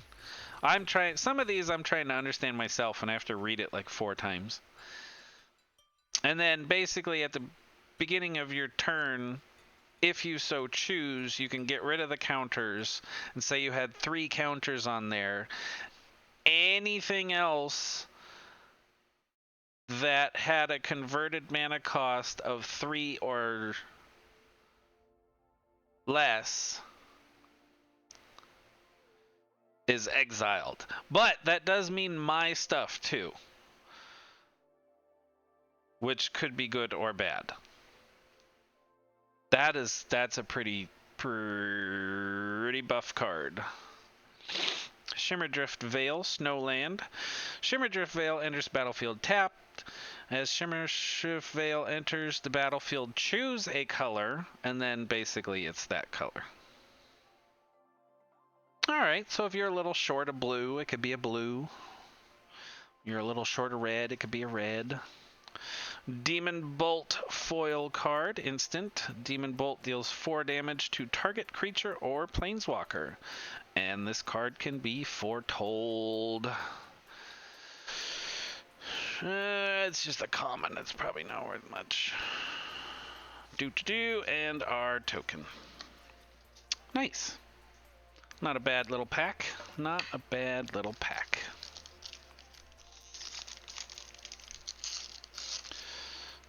Yeah, right now I'm just trying to go through all the cards that I've acquired so far and open them. For the Magic cards, I am trying to complete sets for the sets I have. I'm not going to worry about a set for Time Spiral, as that's kind of a weird set. But for Kaldheim, and then right now I'm collecting Kaldheim, the core set, and then Strixhaven when that comes out. Just for cuz. Ooh, pretty. This is the he freezes your fire or something. What was he called? We saw this guy's card earlier. Freezing the Firestorm Freezer, or the freezing fireballs, something. What was it called? The Freezing Flame. That's what it was. Snow-covered island. Very nice. Frostbite. Snow instant. Frostbite deals 2 damage to target creature or planeswalker. If you control 3 or more snow permanents, it deals 3 damage instead of 2. Which is nice because the snow permanents count. Your snow lands are also snow permanents, which I did not realize. Pilfering Hawk. Already had that one. Bergstrider, snow creature, giant wizard. When Bergstrider enters the battlefield, tap target artifact or creature an opponent controls. If snow was spent to cast this spell, that permanent does not untap during its controller's next untap phase. That's nice. Fairly expensive card. It is a 4/4, but it's got a nice little useful addendum. Litjara Kinseekers, creature, shapeshifter. So there's another changeling. It is all types. When Litjara Kinseekers enters the battlefield, if you control 3 or more creatures that share a creature type, put a +1 counter on Litjara Kinseekers, then scry 1. So yeah, this is one of those ones where, like I was saying earlier, say you have a bunch of elves, right? And then so you have 3 or more elves, then you would get a counter and blah blah blah. So just kind of fun, some of the things you can do with the deck building. Gold Vein Pick artifact equipment. Equipped creature gets +1/+1. Whenever equipped creature deals combat damage to a player, create a treasure token. Very cool. I've tried to use that a couple times, and it just never did much. Because I try to build very, very fast decks. So building up, building up mana is not necessarily beneficial for the way that I play. Sometimes you need to do it in an emergency, but it's not necessarily beneficial.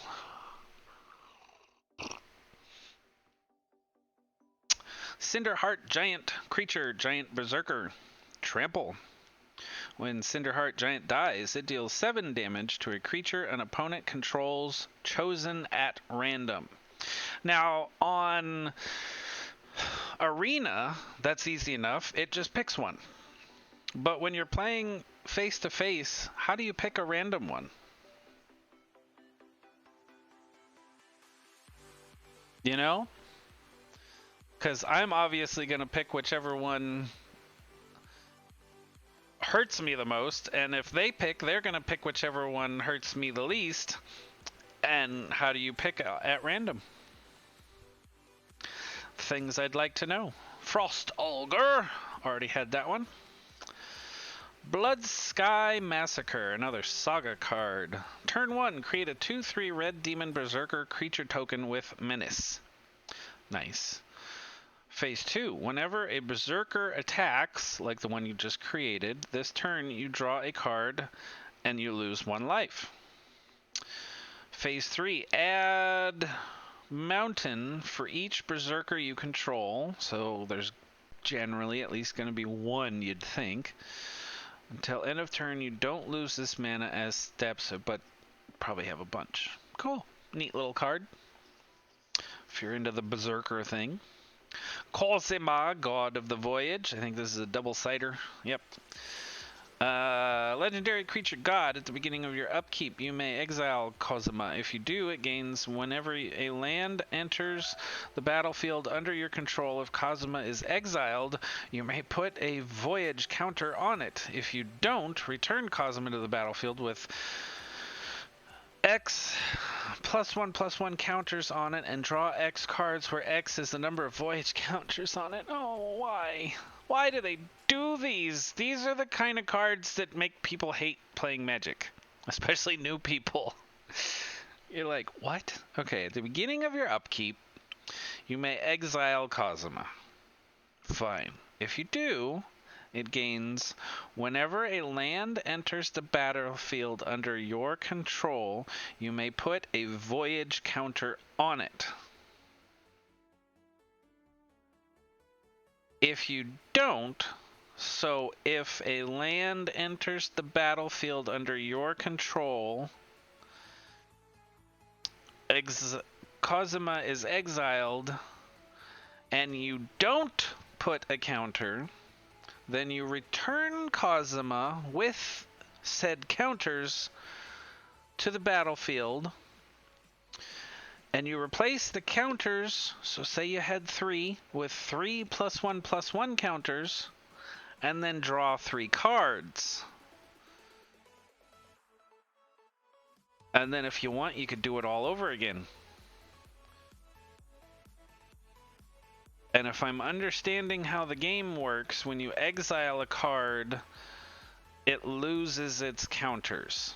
So whatever counters you built up and brought it into play, if you then choose to exile it again, which I don't think you would. I think this is a you want to do it once kind of thing. Maybe. Yeah. Thinking out loud. Alright, what's on the back? The Omen Keel, legendary artifact vehicle. Whenever a vehicle you control deals combat damage to a player, that player exiles that many cards from the top of their library. You may play lands from among those cards for as long as they remain exiled. Interesting. Also very fitting with the whole Viking theme.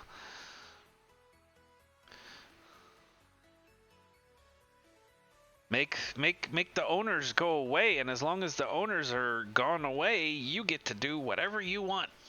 But when they come back, run. I like it.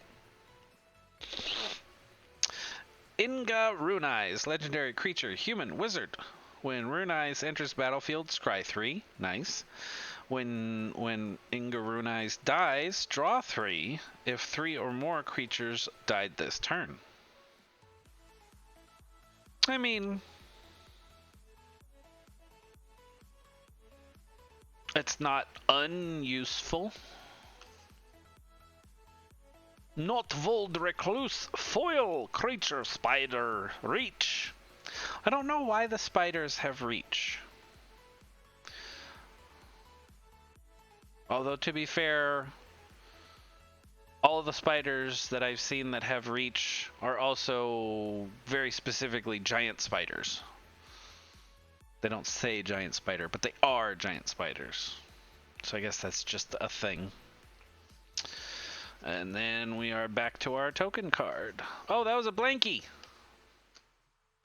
Man. We don't want the blankies. We want stuff. Hey, list card.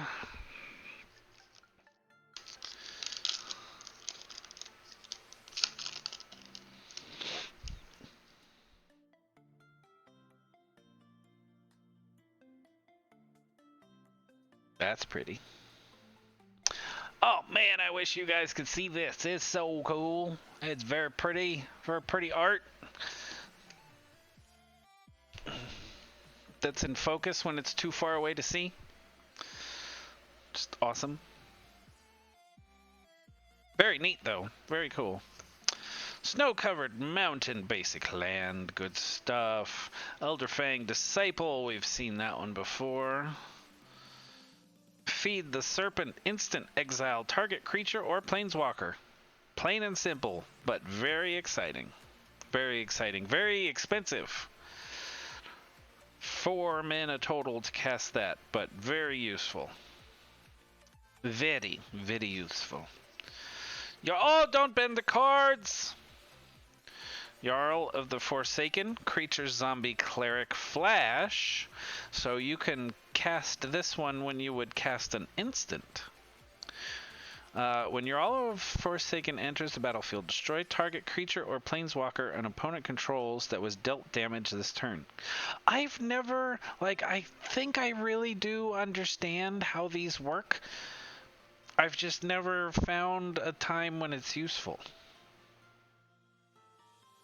Again, I think that, though, is my play style. Just doesn't fit with what that card does. Way down. That's a drowning dude. I never paid attention to that before. I thought it was 2 helmets for some reason. Makes a lot more sense being a drowning dude, though, when it's called Way Down. Sorcery. As an additional cost to cast this spell, exile a creature card from your graveyard. Target creature gets -3/-3 until end of turn. Eesh. Vicious, vicious, vicious. Withered Crown. Also another card I have a lot of. Enchant Aura. Enchant creature. Enchanted creature has base power 0 and has at the beginning of your upkeep you lose 1 life unless you sacrifice this creature. I dislike that card. It's made me have to sacrifice much life. For sleeps. Oh, Alia, thank you again for the support. I really appreciate that. I hope you have a wonderful sleeps. Thanks for hanging out. Don't forget, tomorrow, if you are interested, I will be opening 3 of these bad boys. Not as many cards, but considering how long this is taking to get through these, probably a good thing. These are special in that they have promo cards in them, though, and I've never seen them, so that's why I wanted to get some of these. But that's on the agenda for tomorrow night, right around 8 p.m. Central Standard Time. Have a wonderful sleep, though, Alia. Yeah, this card's vicious. Drogar Recruiter, creature, zombie cleric. Boast. Return target creature card from your graveyard to your hand. Yeah, that's another vicious one. Work is tiring lately? Oh, I totally understand. Yes. Rest first. Watch stream second. Or 7th, really. It's not that high up the list, but... yeah, these ones are nice, though. And since it's a boast, it's basically every time this card attacks, as long as you have the mana, you can return a dead thing from the graveyard back to your hand. That's nice. That's nice. Forging the Tyrite Sword, a saga. Interestingly enough, on both turn 1 and 2, you would create a treasure token. And then on turn 3, search your library for a card named Halvar, God of Battle, or an equipment card. Reveal it, put it in your hand, then shuffle your library. Useful. Not for me, but useful, I'm sure.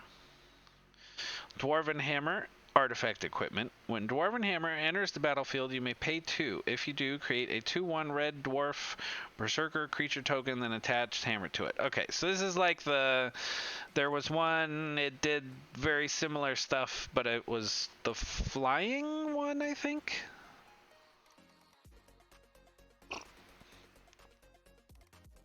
Something like that. There was another card that we had earlier that was similar. Coma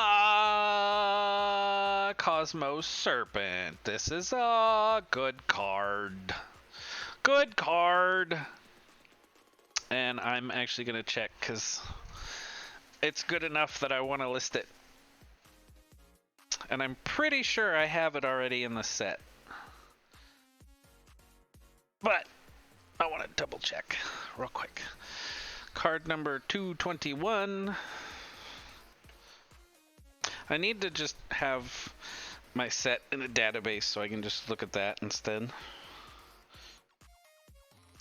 Yep, there it is. So, if I were to list this card, let's find out what it does first. Coma Cosmos Serpent. Takes a lot to get this one on the table. 2 blue, 2 green, and 3 of something else. Legendary creature, Serpent, 6/6. This spell can't be countered, so it's basically hexproof when you cast it. At the beginning of each upkeep, create a 3/3 blue serpent creature token named Coma's Coil. Sacrifice another serpent, choose 1. Tap target permanent. Its activated abilities can't be activated this turn. Or Coma Cosmos Spirit gains indestructible until end of turn. Oh, yes. Yes, now I see why that is a money card. It's not big money card, but it is a money card nonetheless. Let's see how much.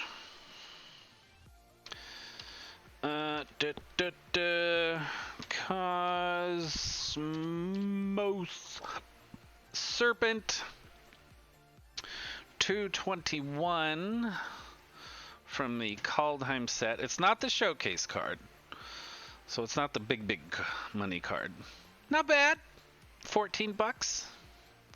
Not bad. So, all right. Kaldheim 221. Match price. Total 1. Save. So that card is now available through tcgplayer.com. Search for Seller the Luggage. That's me. Frostbite. Got that one already. I thought we got that in this pack. No, I think it was the last one. Pretty sure it was the last one. Oh, I'm slouching. That's bad. Anyway, that's a good card. Does extra stuff if you have snow stuff. Skull Raid, foil, sorcery. Target opponent discards 2 cards. If fewer than 2 cards were discarded this way, you draw cards equal to the difference.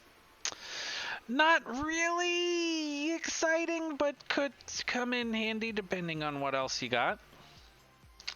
Alright, list card, Gemstone Mine.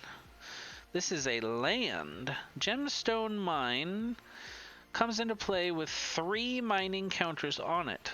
Tap, remove a mining counter from Gemstone Mine, add 1 mana of any color to your mana pool. If there are no mining counters on Gemstone Mine, sacrifice it. It's useful, but probably not a big money card.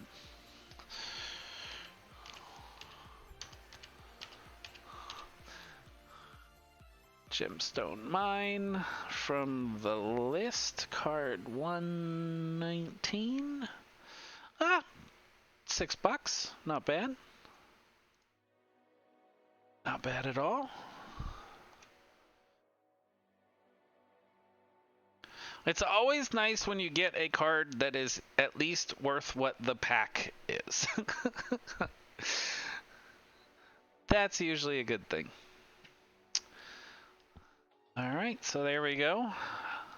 Another card up on the block for sale. We got a few good ones. Not bad. Not bad at all. Coffee time.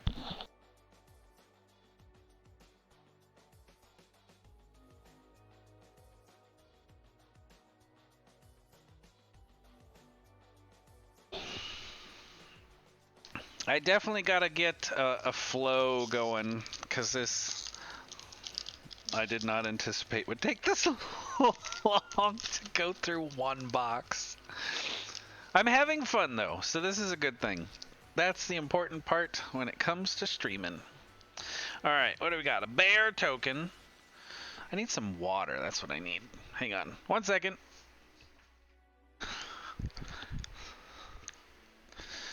Oh, oh, oh, oh, oh, oh. Alright, after I go through this one. Alright, bear token. Token creature, bear, 2/2. Nice. Nice. I don't know if I know this card. Very cool, though.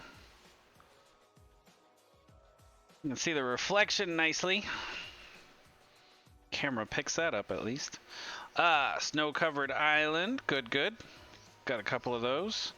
Death Knell Berserker. Had that one. Elder Fang Disciple. Had that one. Feed the Serpent. Had that one. Jarl of the Forsaken. Had that one. Way down. This is another identical pack. Finn the Fangbearer. Alright, that one's different. Legendary creature, human warrior, Death Touch. Death Touch is nice. A lot of times they'll have very low damage, but it doesn't matter because any creature that is damaged by a creature with Death Touch dies. Because Death Touch. Whenever a creature you control with Death Touch deals combat damage to a player, that player gets 2 poison counters. This is a nice card too, if I recall. It's very nice.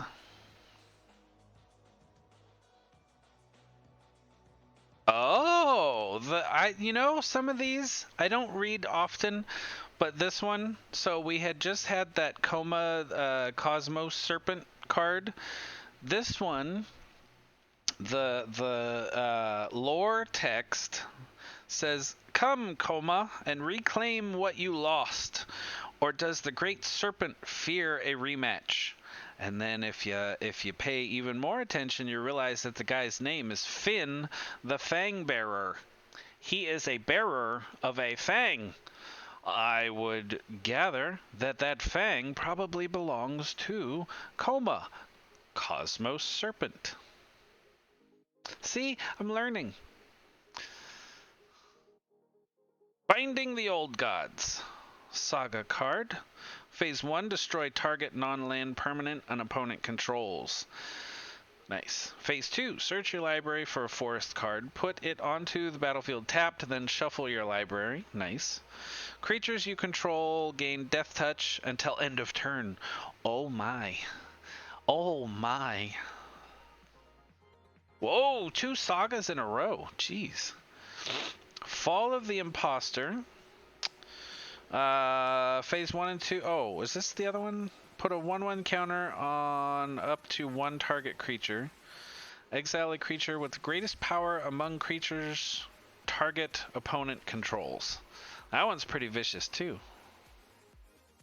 3 saga cards in a row? Is that like a thing? Excuse me. Battle for Bretagard. Phase 1. Create a 1/1 white human creature token. warrior creature token.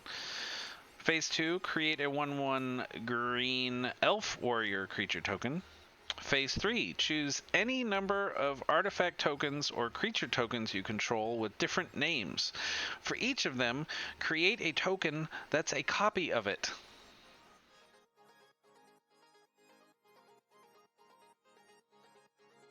Any number of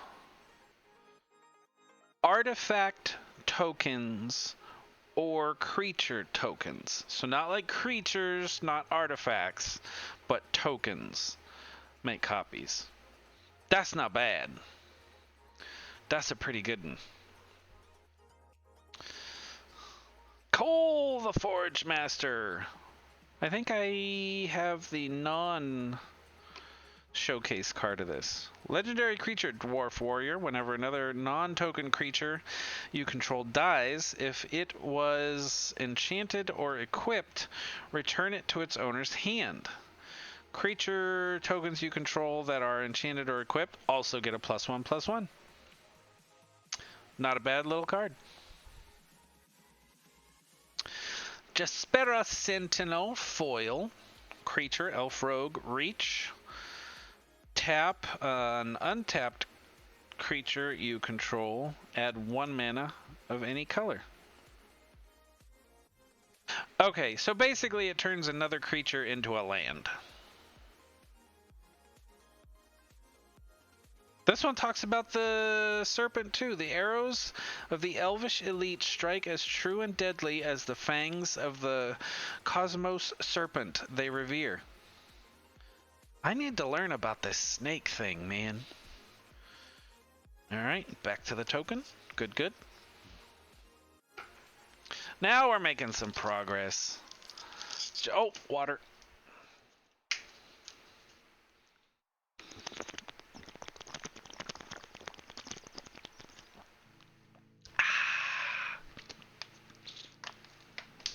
I could be in advertising.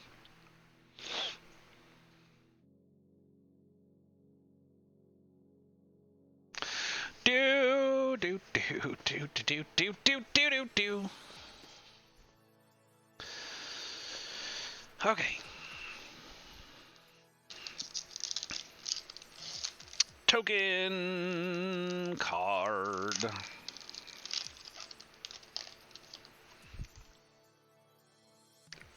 Pardon? Oh, here's the replicated ring tokens for the replicating ring that we saw earlier. Nice. Hey, there's Finn the Fang Bearer in all of his 3x4 glory. Very nice, very nice. Woodland Chasm. Snowland, Swamp Forest. Add either or. Enters the battlefield tapped. Nice. Annual had that card. Bind the Monster. Oh, that's the art card that we had in the other pack. Enchantment Aura. Enchant creature. When Bind the Monster enters the battlefield, tap enchanted creature. It deals damage to you equal to its power. Enchanted creature doesn't untap during its controller's untap step. Okay, so we would enchant a creature that our opponent controls, which will then do damage to me equal to its power, but then it does not untap during its controller's untap step. That could be useful. That could be very useful. Disdainful Stroke. Instant. Counter target spell with converted mana cost of 4 or greater. Oof. But nice and cheap, so I could see that coming into play very well. Surtland Frostpire land. Enters tapped. Add mountain. Or tap 2 blue, 1 red, and this. Sacrifice this. Scry 2. Deals 2 damage to each creature. Activate this ability only any time you would cast a sorcery. Huh. Invasion of the Giants. Saga card. Phase 1, scry 2. Phase 2, draw a card. Then you may reveal a giant card from your hand. When you do, Invasion of the Giants deals 2 damage to target opponent or planeswalker. Phase 3, the next giant spell you cast. This turn costs 2 less to cast. Those are nice. I've found those come in really handy, but the timing is everything on being able to do those. Fire Giant's Fury. Sorcery. Target giant you control gets +2/+2 and gains trample until end of turn. Whenever it deals combat damage to a player this turn, exile that many cards from the top of your library. Until the end of your next turn, you may play those cards. Again, I see the words, I read them, I understand them individually. That's about it. Dual Strike, we've had that one. Giant's Grasp, we've had that one. Glorious Protector, creature, Angel Cleric, Flash, Flying! When Glorious Protector enters the battlefield, you may exile any number of non-angel creatures you control until Glorious Protector leaves the battlefield. Okay. So that's, wow. Okay, so your opponent has a red deck and just blasted the field with a fireball that does like 5 damage to everything on the field. So it's going to kill all of your stuff. So what you do, because this card has flash, which means you can cast it as if it was an instant, you would go, oh crap, that's not good. Let's play this. It enters the battlefield, and you exile any number of non-angel creatures you control until this card leaves the battlefield. So it goes in, takes the fireball to the face. After getting all your peeps out, it melts, and then all of the exiled cards come back, safe and sound from said fireball. Yep, that's how that works. And it's nice because you can foretell this card, which means that you can have it in the bank for 1 less white, which could be convenient. That's a nice card. Surtland Flinger. Creature, Giant Berserker. When Surtland Flinger attacks, you may sacrifice another creature. When you do, Surtland Flinger deals damage equal to the sacrificed creature's power to any target. If the sacrificed creature was a giant, Surtland Flinger deals twice that much damage instead. So basically, when you attack with this, you can pick up another creature and hit something with it. And this creature is a 4/6 on its own, but when it does that, it uses the power of the creature you're picking up. But if that creature happens to be a giant, it does twice as much damage. So this is for a giant deck. That's for sure. But could still be useful even in a just regular draft deck. Duskwielder, foil, creature, elf berserker, boast. Target opponent loses 1 life, and you gain 1 life. I've used that one before in a quick draft. It's not bad. Not bad at all. Yes. Yes.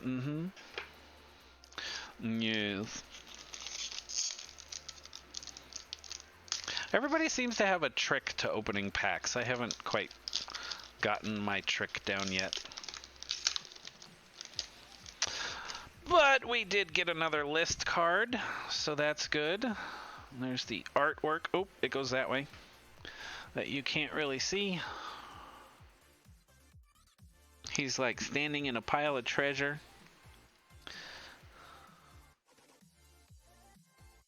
T-Bolt, Cosmic Imposter. There's a story behind that guy, that's for sure. That's for sure. Snow-covered swamp. Giant ox! This is the one I was talking about before. So this guy, he's basically a wall, right? He's got 0-6. So yes, technically you can attack with him because he does not have defender. So you can attack with him, but he has no attack numbers. He's a wall. You use him to block. But there are vehicle cards, and the vehicle cards, you have to crew them. And in order to crew them, whatever the card's attack is, so the first number, that's the number you use to crew a vehicle. So if it says crew 3, the attack number has to be a 3 or more in order for that creature to crew the vehicle. Well, this one has attack 0, so obviously it's not going to be doing much crewing. However, Giant Ox crews vehicles using its toughness rather than its power, so this card is a little different. It then uses the 6. And you're like, well, Jiminy Crickets, man, why would I do that? Because what card is blah, blah, blah? There's a white card in here if we get it. It's something Giant Plow, I think, and it is totally meant to go with this card. And because I think you have to have a tough or a power of 6 to use it, but then it does something crazy. Revitalize! Instant. You gain 3 life. Draw a card.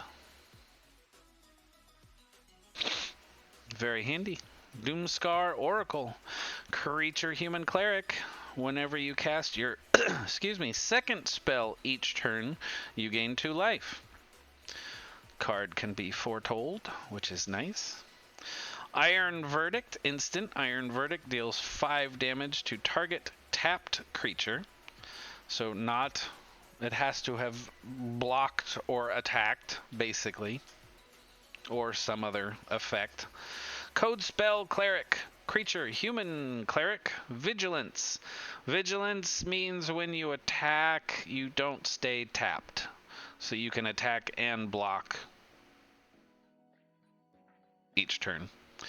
When Code Spell Clerics enters the battlefield, if it was the second spell you cast this turn, put a 1/1 counter on target creature. I've noticed there's quite a few cards that are that. Like, if this was the second spell cast on your turn, or such and such only happens if it's the second spell you cast on your opponent's turn and stuff like that. Avalanche Caller, seen it. Frost Augur, again! Those cards keep coming up right next to each other. That's the second time now. Can't remember if it showed up in that other one.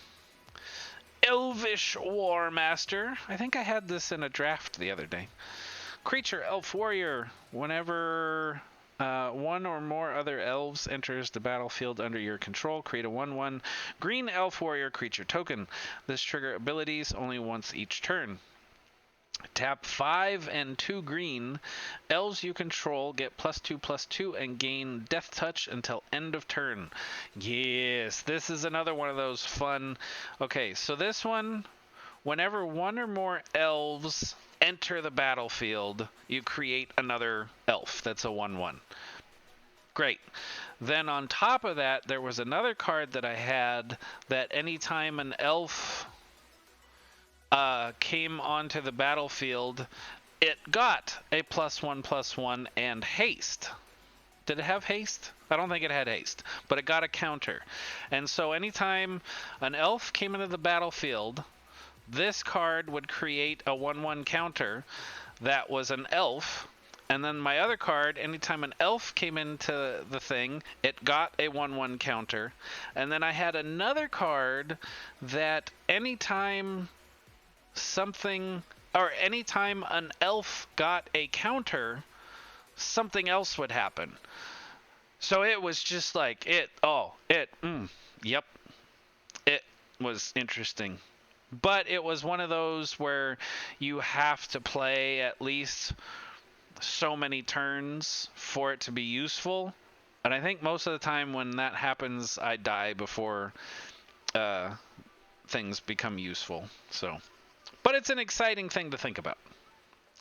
Oh, this is a lot of words. Okay, Burning Rune Demon, creature demon berserker, flying. When Burning Rune Demon enters the battlefield, you may search your library for exactly 2 cards not named Burning Rune Demon that have different names themselves. If you do, reveal the cards. An opponent chooses one of them, put the chosen card into your hand, and then the other into your graveyard, then shuffle your library. Alright, that doesn't do quite as much as I thought. Handy, but a lot of words for not really much, in my opinion. Canopy Technician, creature, elf warrior. Other elves you control get +1/+1. I had this card in that mix too. It was an elf deck, I think. And so even the ones like the tokens that would come out that would then get a 1/1 counter would also get 1/1 because of this card. So they were already like a 3/3. And yeah, bam. It was great. Oh, it was great. Iron Verdict. We've seen this one, but this is the foil version. Pretty rainbow colors. Yay. And here's our list card. Prismatic Geoscope artifact. Prismatic Geoscope enters the battlefield tapped. Domain, no clue what that means. Add X mana in any combination of colors to your mana pool, where X is the number of basic land types among lands you control. Okay, so you tap this. Say you have...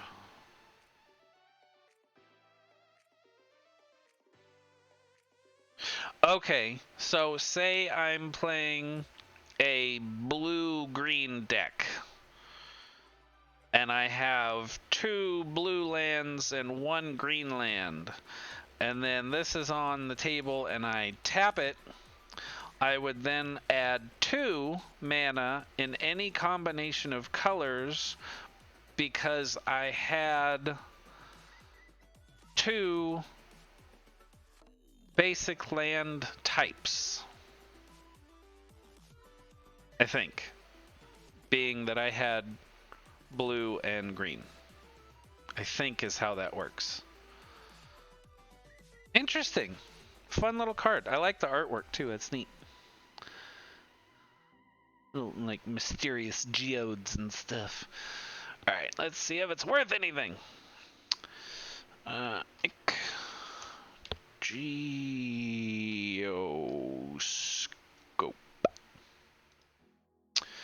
From the list, card number 55. $2. Not bad. I'll take it. So that card is now up for sale on tcgplayer.com. Search for Buyer the Luggage, and you can buy that card. If you're in the United States, because I'm small time and that's all I can ship to through TCG Player at the moment. Working on it though. Working my way up to international sales. Another token. Human Warrior. 1/1. Very fun. I love that they have these because it gives artwork to things that you used to just put pennies on the table for. Cool art card that you can't see because blurry. No focus. Arctic Tree Line. This is the Forest Plains version of the dual lands. Frostbite. We've had that one. Pilfering Hawk. We've had that one. Bergstrider. We've had that one. Litjara Keen Seekers. We've had that one. Gold Vein Pick. We've had that one. Cinderheart Giant. We've had that one. Did we? Maybe we didn't. I think I had a Cinderheart something else. Creature, Giant Berserker, Trample. When Cinderheart Giant dies, it deals 7 damage to a creature an opponent controls chosen at random. Yes, because I want to know how it is chosen at random. Yep, so we did have that one.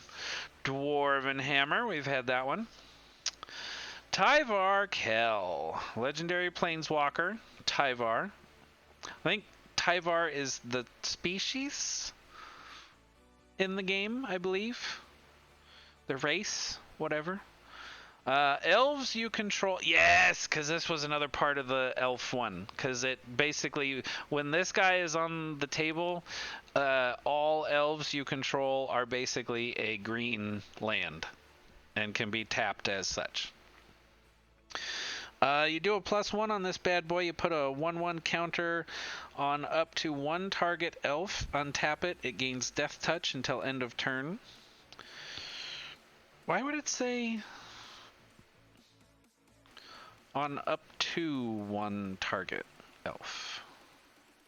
That's interesting. Pay nothing and create a 1/1 green elf warrior creature token, or subtract 6 and you get an emblem with whenever you cast an elf spell, it gains haste until end of turn, and you draw 2 cards. Holy wow, I did not realize how strong that card is. That's a good one. And that wasn't even the main card. Wow. Battle of Frost and Fire, phase 1. Battle of Frost and Fire deals 4 damage to each non-giant creature and each planeswalker. Wow. Phase 2, Scry 3. Phase 3, whenever you cast a spell with converted mana cost 5 or greater this turn, draw 2 cards, then discard a card. Whew. Icebind Pillar. Do things and tap target artifact or creature. What does tapping an artifact do?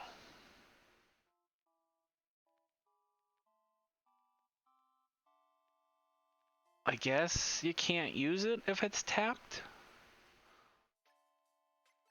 I believe. I would assume. Maskwood Nexus foil artifact. Creatures you control are every creature type. The same is true for creature spells you control and creature cards you own that aren't on the battlefield. Pay 3 and tap to create a 2/2 blue shapeshifter creature token with Changeling.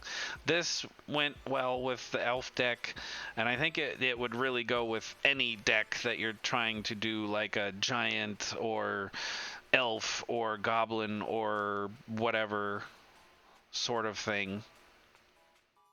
Fun little card. I don't know if the foil is worth anything, though. I don't really collect the foils.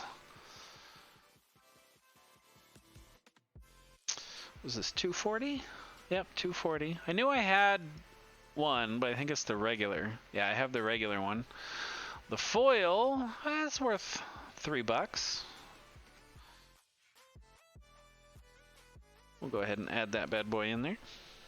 Yeah, buddy. Yeah, buddy. Just the price of the regular card as long as we're here. And there you go. That card is now on tcgplayer.com. Search for the luggage.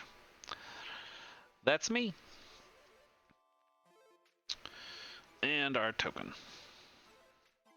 All right, now we're finding a nice little pace. Plus, we're getting into a lot of duplicate cards already. Just unfortunate and funny all at the same time. I think we're about halfway through now. Ah, here's one of the treasure tokens. Okay, we were talking about these earlier.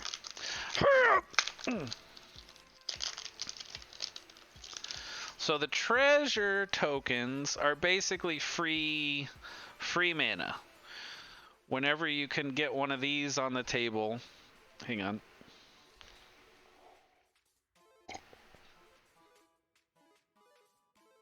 excuse me. Whenever you can get one of these on the table, you can then sacrifice it and add a land, a mana. So it's basically like a one-time use land, which can be handy.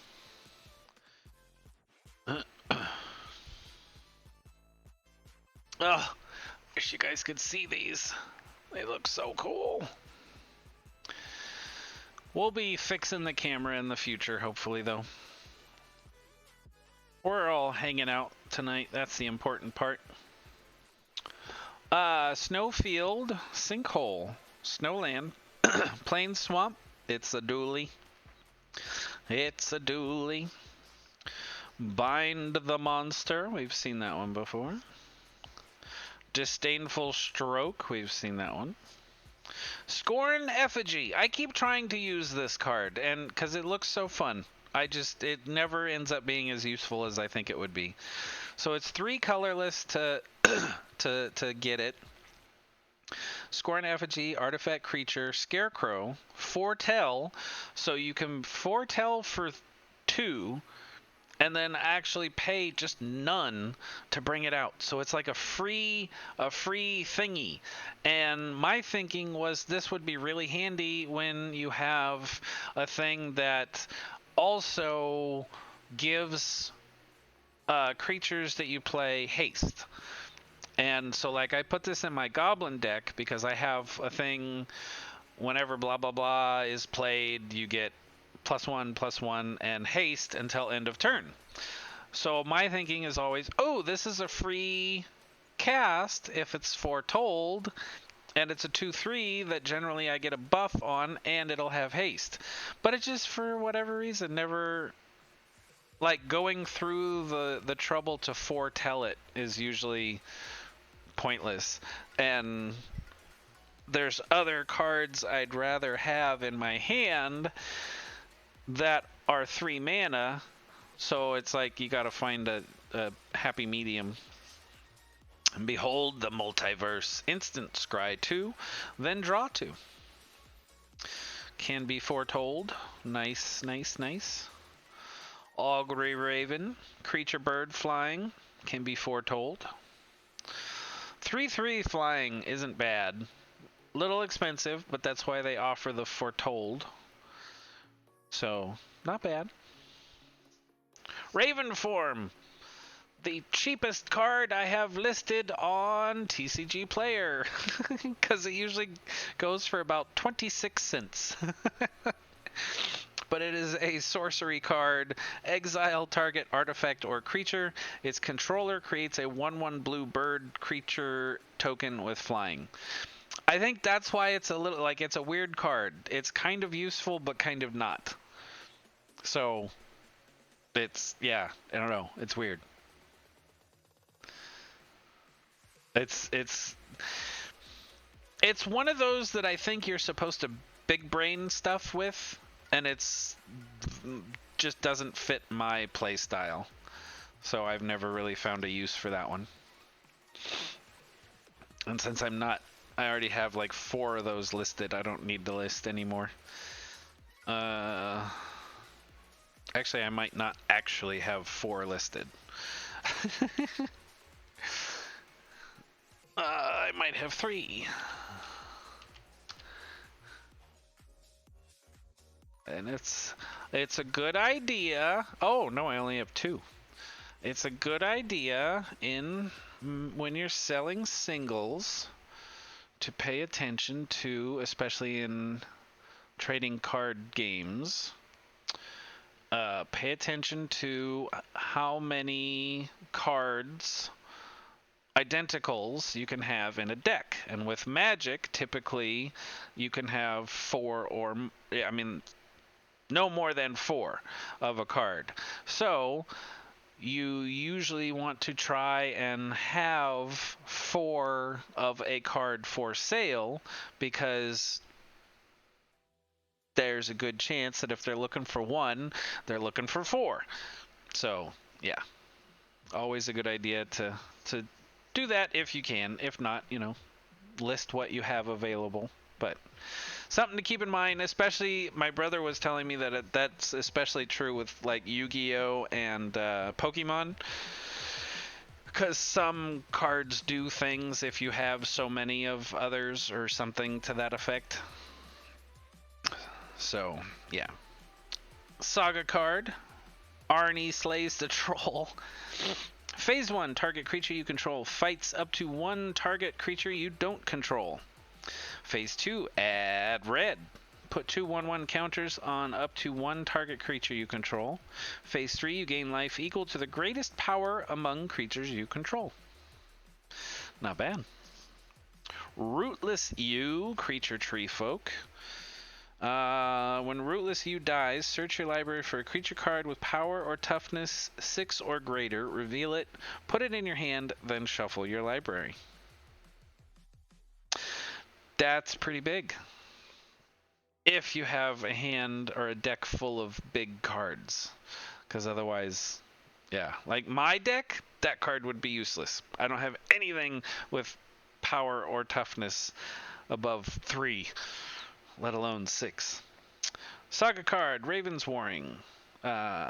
Phase 1, create a 1/1 blue bird creature token with flying, you gain 2 life. Phase 2, whenever one or more creatures you control with flying deal combat damage to a player this turn, look at that player's hand and draw a card.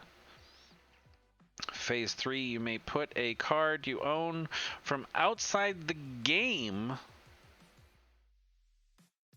on top of your library. Wait, what? You may put a card you own from outside the game on top of your library. Okay, I'm sorry, but that's the moment when I grab I don't even know, an ace of diamonds and say it destroys all.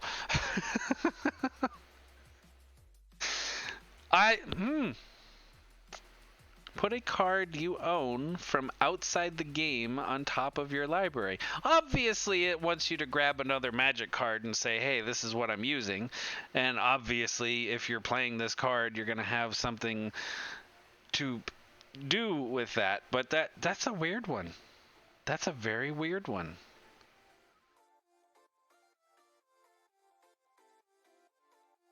Huh. That's interesting. I have a lot of this card too.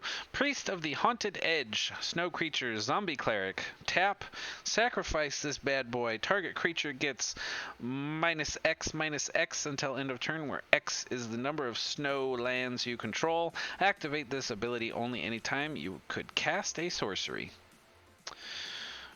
Basically a wall that you can do stuff with. Morite of the Frost, foil. Oh! Is this... Hang on. Okay, legendary snow creature, shapeshifter, changeling. You may have Morite of the Forest enter the battlefield as a copy of a permanent you control, except it's legendary and snow in addition to its other types, and if it's a creature, it enters with 2 additional +1/+1 counters on it and has changeling. That was not what I was thinking, but that seems awfully powerful for an uncommon card. Huh. There you go. I'm gonna check the thingy on this thingy.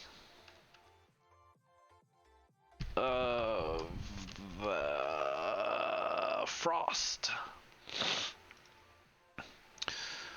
223. Yep. Foil. Meh.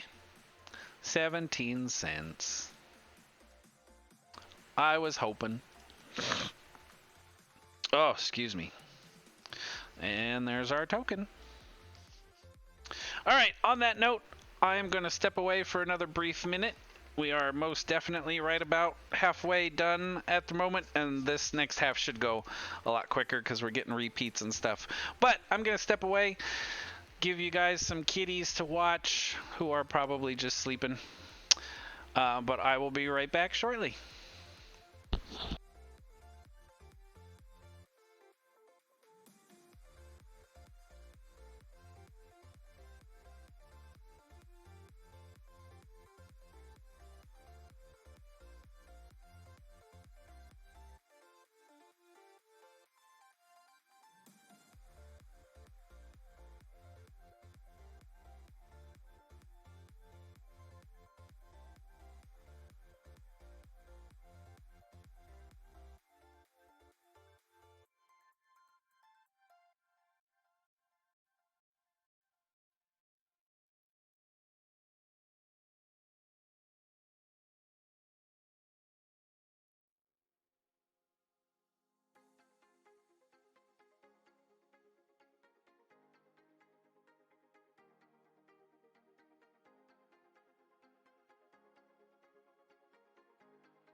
And we're back.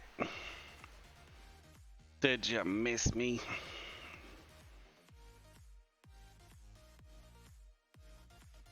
The kitties, they're the paper that's all over the ground. The brown stuff is from the boxes that got delivered today. The cats love those things. I don't know why. It's just paper, but they go nuts. Generally. Anyway. Alright, where were we? We were opening cards. Let's open some more, shall we? I like this. I like it. Token pack.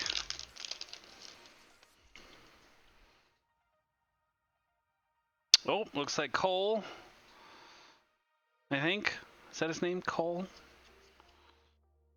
Yeah, Cole the Forge Master. He seems like a cool guy. If you could see him in his non-blurry state. Oh, there's a Cinnamon. Oh no. Cinnamon, what are you doing?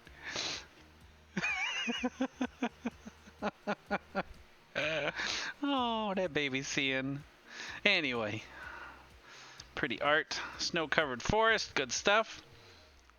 Oh, there's a little birdie in there. I never noticed that. It's an owl. Feed the Serpent. Seen that. Jarl of the Forsaken. Seen that. Way Down. Seen that. Weather Crown. Seen that. Because what else are you going to name a Forge Master but Cole? Oh, dear God. I didn't even put that together. I never even realized that. Yep, that's his name, Cole. Yeah. Shows you how much I pay attention. Tragar Recruiter, seen that. Dogged Pursuit. Enchantment. At the beginning of your end step, each opponent loses 1 life, and you gain 1. Very convenient. Dread Rider, Creature, Spirit Knight. 1 and a black. Tap this. Exile a creature card from your graveyard. Target opponent loses 3 life. That's nice when a card like this is nice to have when you got a bunch of just garbage 1/1s and you just throw them at the enemy for them to get killed just to be in your graveyard so that you can use this to make them lose 3 life. Very convenient. Basalt Ravager, Basalt. Creature Giant Wizard. I did not realize there were that many giants in Kaldheim. I do not play with the giants much. When Basalt Ravager enters the battlefield, it deals X damage to any target where X is the greatest number... I thought that was a cat. Greatest number of creatures you control that have a creature type in common. X is the greatest number of creatures you control have a creature. Oh, okay. So this is like I was saying, where if you have a goblin deck or a giant deck or whatever, for every elf that you control, that would be the X. Okay. Very nice. Very nice. Very nice. Only when it enters the battlefield, though. So it's a one-time bonus, but could be very useful. Oh, we got the art card for this earlier. This is a mythic. Sorry, nose is being weird. Oh. Eradicator Valkyrie. Commercial. Creature, Angel Berserker, flying lifelink, hexproof from Planeswalkers. So not hexproof period, but hexproof from Planeswalkers. Boast, sacrifice a creature. Each opponent sacrifices a creature or Planeswalker. Each opponent, okay. So every time this one attacks, you can sacrifice one of your creatures, and then the opponents need to do the same thing. Nice. That's a good one. I think that's probably a good card. Grim Drogar. I don't know how to say that, but we've seen that one already. And Raven Wings, which we also saw earlier. But this is the foil variant. Ta-da! I'm still laughing over Cole. Did not even... Yep. Got our token card.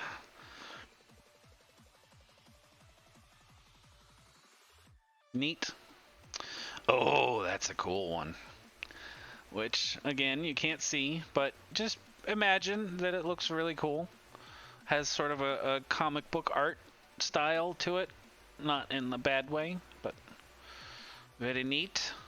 I'm kind of bummed we haven't gotten any signatures yet. I wanted to show you guys what a signature looks like. Glacial Floodplain. This is a dually like we've had. Plains Island. Grizzled Outrider. Creature. Elf Warrior. Plain and simple 5/5. But that's one of the ones where you get, if you get a bunch of elves together, you can do some fun things. So when it's already a 5/5, it ain't bad, it ain't bad. Elderleaf Mentor. Creature, Elf Warrior. When Elderleaf Mentor enters the battlefield, create a 1/1 green elf warrior creature token. Makes me want to play my elf deck. Roots of Wisdom. Sorcery. Mill 3 cards, then return a land card or elf card from your graveyard to your hand. If you can't, draw a card. That could be handy. That could be very handy. Sculptor of Winter. Seen that one. Glittering Frost. Snow Enchantment Aura. Enchant land. Enchanted land is snow. Whenever enchanted land is tapped from mana, its controller adds an additional 1 mana of any color. Oh, that's probably a good card. That's probably a good one. Little pricey, but for what you get, that's not bad. Giant's Amulet. Artifact. Equipment. When Giant's Amulet enters the battlefield, you may pay 3 + 1 blue. If you do, create a 4/4 blue giant wizard creature token, then attach Giant's Amulet to it. The equipped creature only gets +0 +1, but this creature has hexproof as long as it's untapped. Okay. For how cheap that is, all things considered, that's not bad. That is not bad at all. Very nice. Bearded Axe. Artifact equipment. Equipped creature gets +1 +1 for each dwarf, equipment, and or vehicle you control.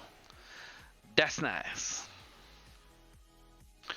Armed and Armored instant. Vehicles you control become artifact creatures until end of turn. Choose a dwarf you control. Attach any number of equipment you control to it. Whoa. Okay, hang on. Instant. Vehicles you control become artifact creatures until end of turn. So I think what that's doing, because vehicles normally need to have a crew, which is effectively tapping or using another creature to then crew the vehicle in order to actually use it. This makes it an artifact creature, which I think would then mean it does not need to be crewed, and you can just do whatever with it as if it were a creature. Then you're going to choose a dwarf you control and attach any number of equipment that you control to it.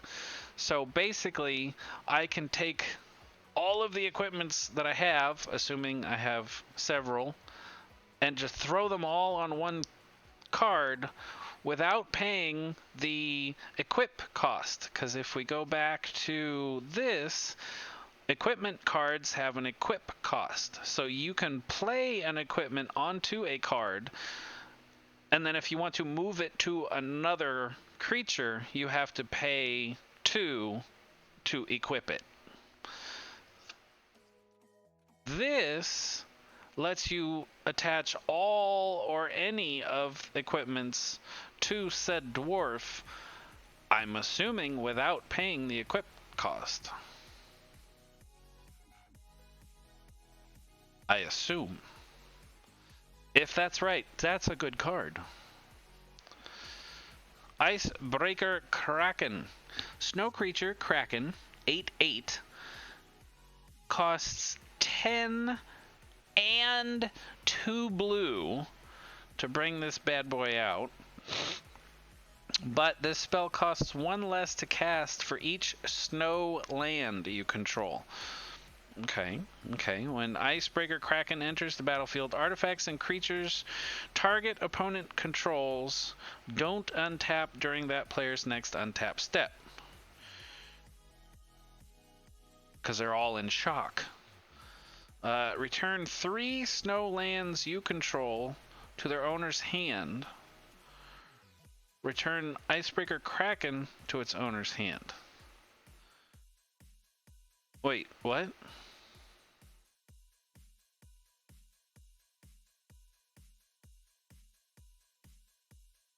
Wait, what? Okay. The spell costs 1 less for each snow land you control. Alright, so say I have 5. Instead of being 10 plus 2, it's 5 plus 2. Easy peasy. Got that part. When Icebreaker Kraken enters the battlefield, so when you play it, artifacts and creature... Wait. Oh, okay. So when it comes in, artifacts and creatures that the opponent I pick controls do not untap during that player's next untap step. Simple enough. You tap the stuff, you get like a freebie turn. Okay. Return 3 snow lands you control to their owner's hand. That would be me. I don't know why it has to specify that, but that would be me.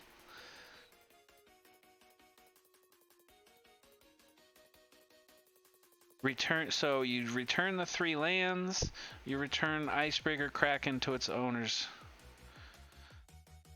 Okay, so if I'm understanding that part correctly, this is sort of a sneak attack card. I don't think ever want to actually attack with it. Maybe you do. I don't know. Because I would think... The part I'm confused on is if this last part down here, when that happens. Return 3 snow lands you control to their owner's hand. Return Kraken to its owner's hand. So I could even say they have 3 snow lands. No, because it says you control. So I control 3 lands. I'm returning those to my hand as well as the Kraken. So why does it have 8/8? When would that ever come into play? Because I don't think you ever actually use this card. I think you play it. Maybe it stays out if you have less than 3 lands? 3 snow lands? Maybe that's how it works? This is a confusing card. We'll figure it out in the future. I don't think I've ever come across this card in Arena either, so I've never actually got to see it in action. Icehide Troll, snow creature, troll warrior. 2 snows. Icehide Troll gets +2 and gains indestructible until end of turn. Tap it.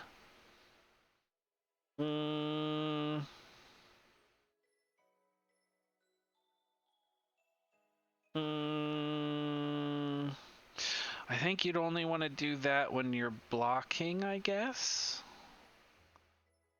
Because otherwise... Yeah, no, that makes sense. Yeah, that makes sense. Okay. Strategic planning. We got this one before, but this is the foil variant. Look at that pretty rainbow.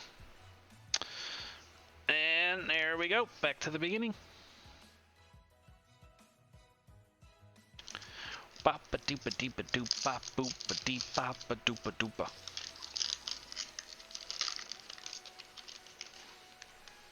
Tap it? I I barely know it. I was waiting for that one. I don't tap a card on the first date. And that's why you lose. Human warrior token. Artwork. I like this guy. He's kind of cool. I think I did end up with the gold signature of this card somewhere. It looks cool, I promise. Alpine Meadow is the dually for mountain and plains. Squash. Oh, this card's fun. Okay, Squash. Instant. This spell costs 3 less to cast if you control a giant.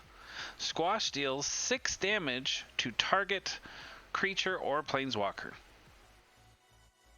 It's for a giant deck, and you squash people. It's fun.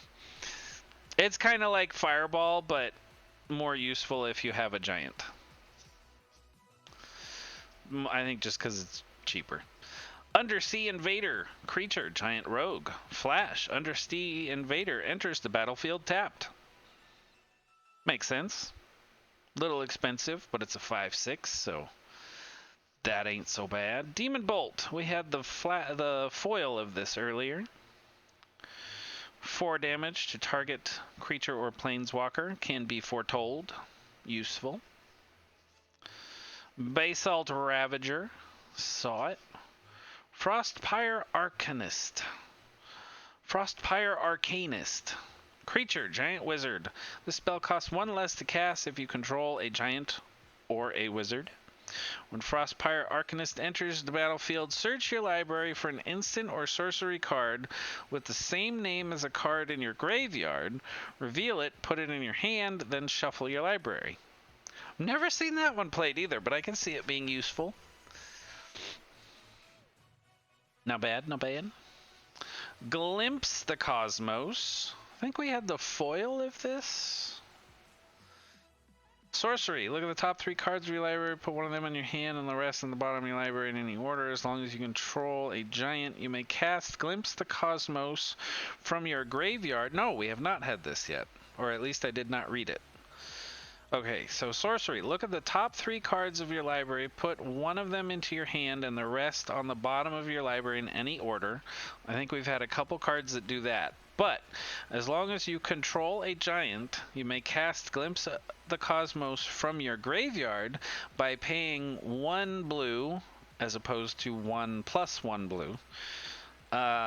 If you cast Glimpse the Cosmos this way and it would be put into your graveyard, exile it instead. So that basically you can cast it, put it in your graveyard, cast it from the graveyard, then it goes away. So you can't just like keep doing it over and over and over. Not bad. Not bad. Argar the Freezing Flame. We've had his card and his art card and his card again. Not bad. Surtland Frostpire, have had that one. Reflections of Litjara, pretty sure we've had this one. No. As Reflections of Litjara enters the battlefield, choose a creature type. Whenever you cast a spell of the chosen type, copy that spell. So, say I'm doing a goblin deck, which wouldn't probably make sense with a blue card in it. But let's say I'm doing a goblin deck and then I play this. I choose goblin. Whenever you cast a goblin, make a copy of it. So if I'm playing a goblin deck and I'm bringing out 2 goblins, I now have 4. On the next turn I bring out 1. I now have 6 total. Blah blah blah blah blah. This is a good card. Especially if, let's see, for blue deck, what is that, like sharks and djinns and flying things, and this could be handy. Shimmerdrift Veil, had that one. Foil of Tuskery Firewalker. Creature, Human Berserker, Boast. Exile the top card of your library. You may play that card this turn. That's one there's a few cards that do similar to that. And I need to find a point where that would be useful. Because I just haven't found it yet. It seems like it would be neat, but I don't know. Doot doot doot doot doot doot. More tokens. I like this one though, the Dwarf Berserker. He's a very cool token card. He's got some neat art that you can't see because it's blurry. But it's very cool. It's got it in the blurriness. It looks like maybe it's a dragon in the background, but it's actually like a boat. Like he just landed and he's all rawr, I'm gonna conquer your country. He looks really cool.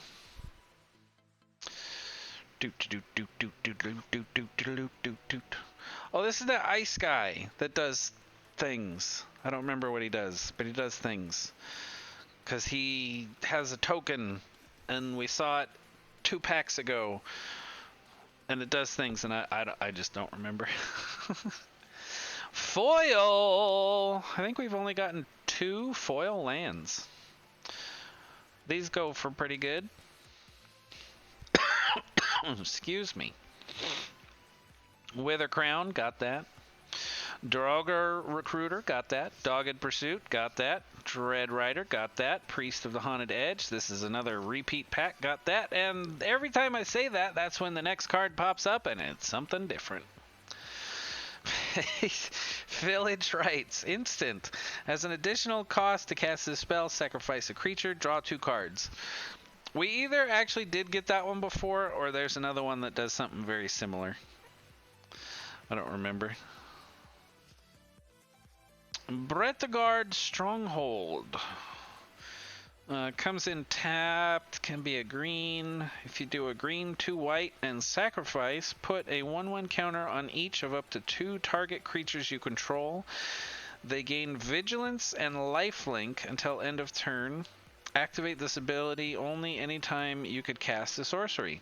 That's dangerous, because if this is in a green deck, green decks are typically hard hitters, big hitters.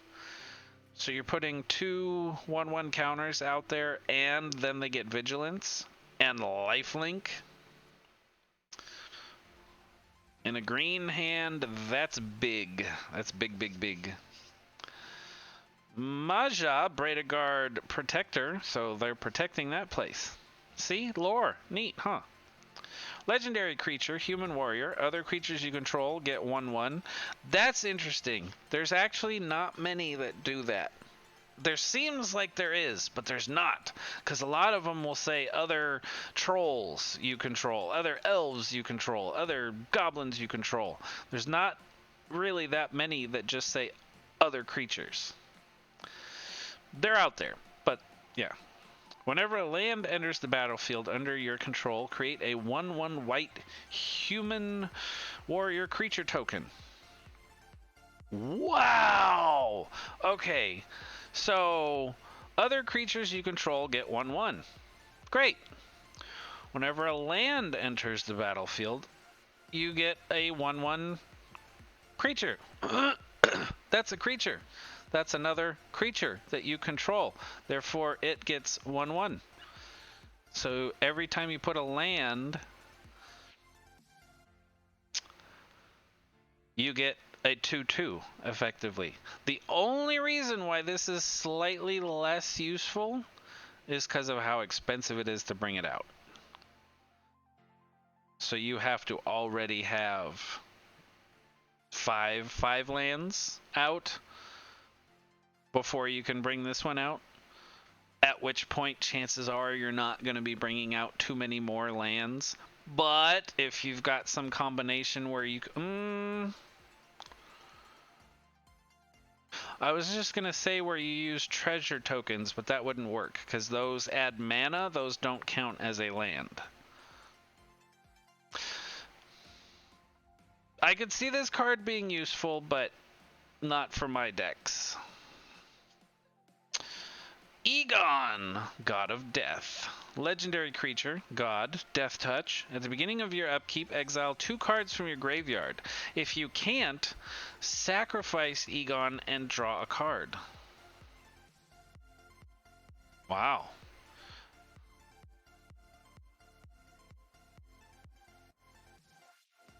Oh.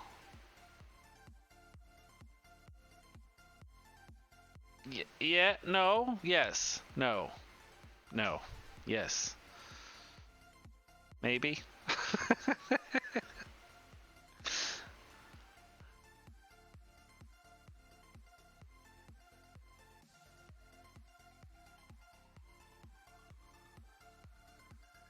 Sorry, I just thought of something.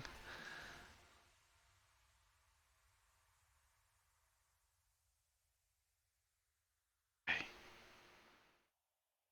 think I did that right.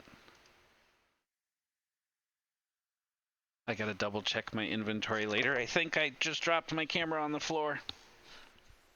And that is why this is not a good setup.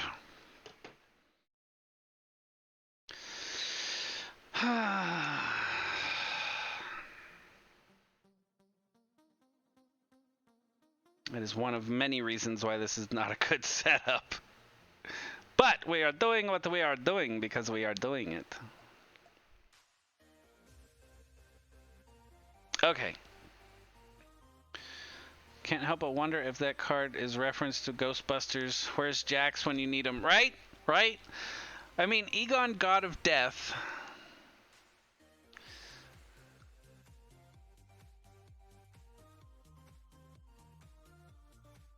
Egon ages backward, his wisdom soured by youthful spite. I don't know.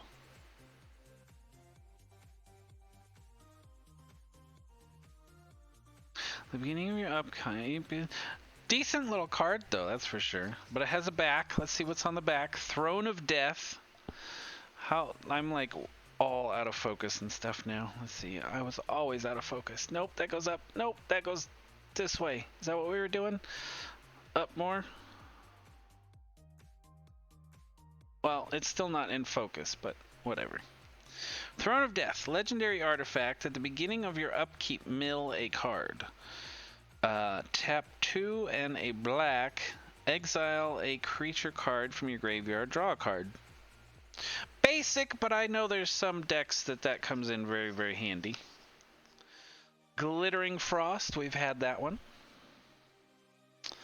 Maja Bretagard the Protector, we had in this deck. Or in, yeah. So we've got duplicate in the deck. Granted, it is the foil. Not bad, not bad.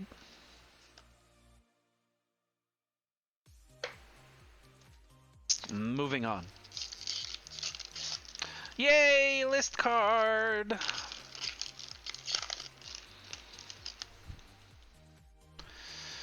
Alright, and the artwork. Very cool. It's one of the gods, I think. Not sure which one, but I'm pretty sure that's one of the gods. Highland Forest, if we've not had it before, it is a mountain forest dually.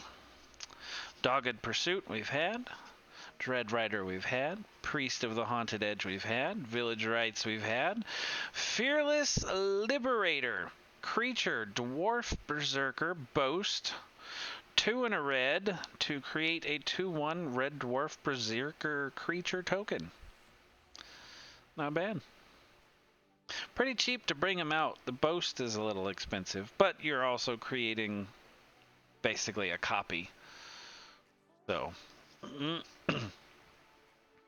War Chanter Scald. Creature, Dwarf Cleric. Whenever War Chanter Scald becomes tapped, if it's enchanted or equipped, create a 2/1 Red Dwarf Berserker creature token. Very nice.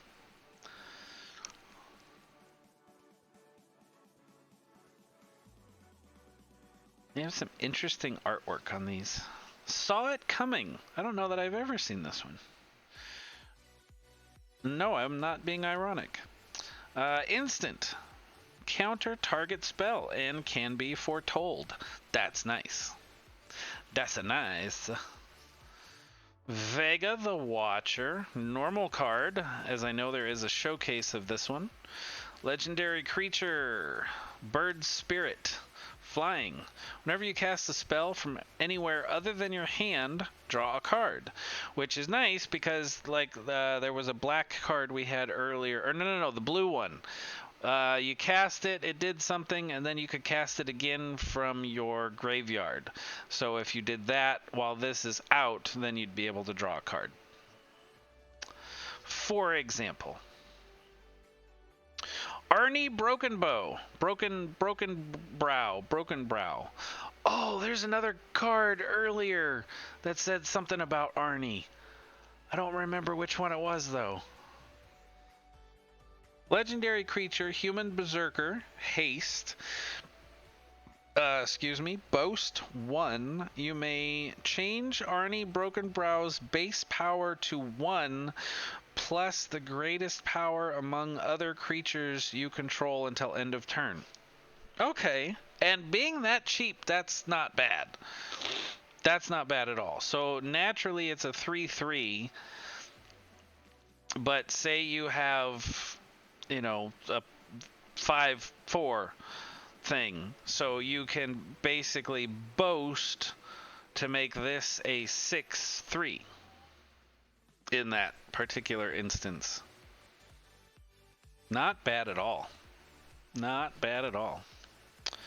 Morite of the Frost. We had the foil of this earlier.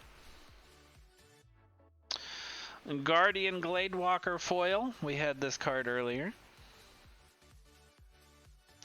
And our list card is Seething Song. Instant. Add 1, 2, 3, 4, 5 red to your mana pool for spending 1 red and 2 colorless. Wow, that could save your booty. That's for sure. Let's see if it saves my wallet. Seething Song from the list, which is card 70. Yep. Is going for a measly $1.74. That's disappointing. It's not a bad card, really. I mean, it's one of those that you never want to have to use. But if you do need it, it's very convenient.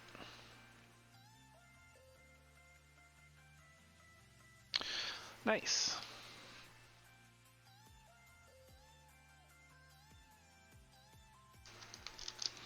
Getting there. Oh, and another list card. Yeah. Yeah. Oh, that's cool. That's cool. Oh, just use your imagination. It's very cool. Rimewood Falls, Dooley, green-blue. Scorn Effigy, seen it. Behold the Multiverse, seen it. Augury Raven, seen it. Raven form, seen it. Oh, that's our number 4. Dang it! Maybe I can finally sell this card now that I have a full 4 of them listed. Oh, it went up a penny. Nice. I now have 4. There. Now that one will sell tonight. Guaranteed. Somebody's like, oh, somebody finally has all 4. That's exactly the number I needed.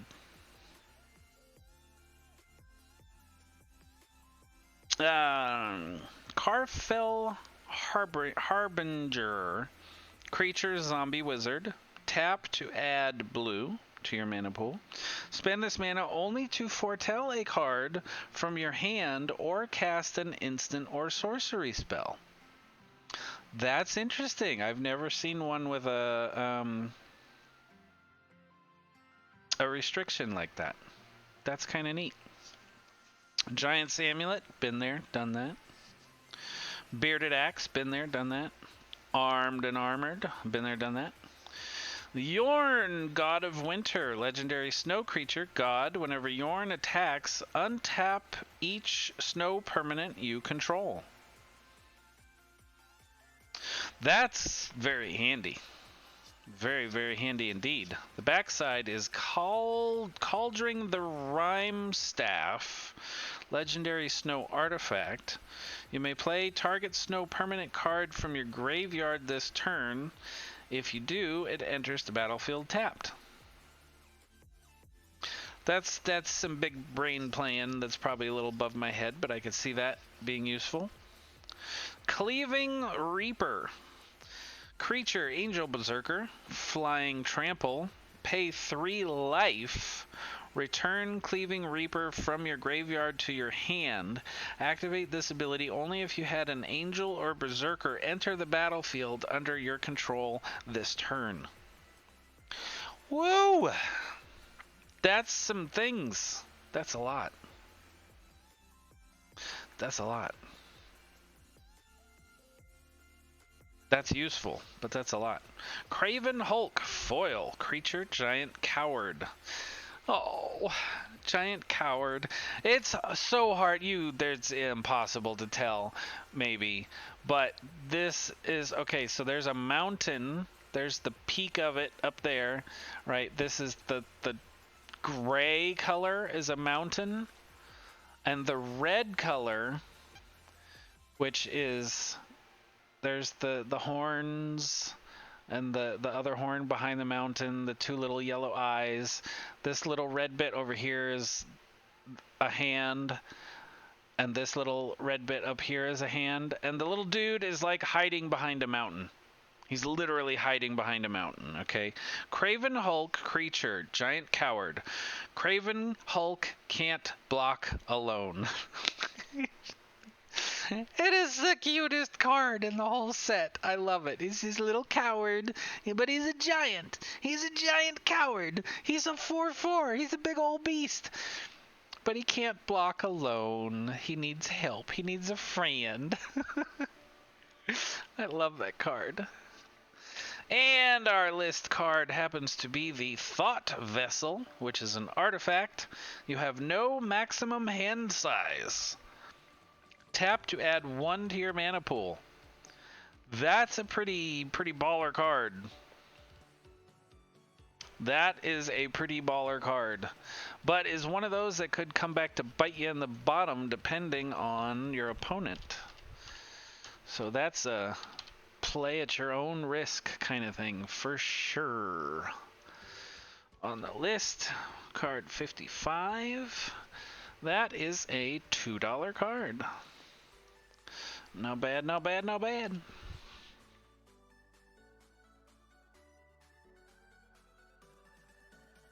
There you go.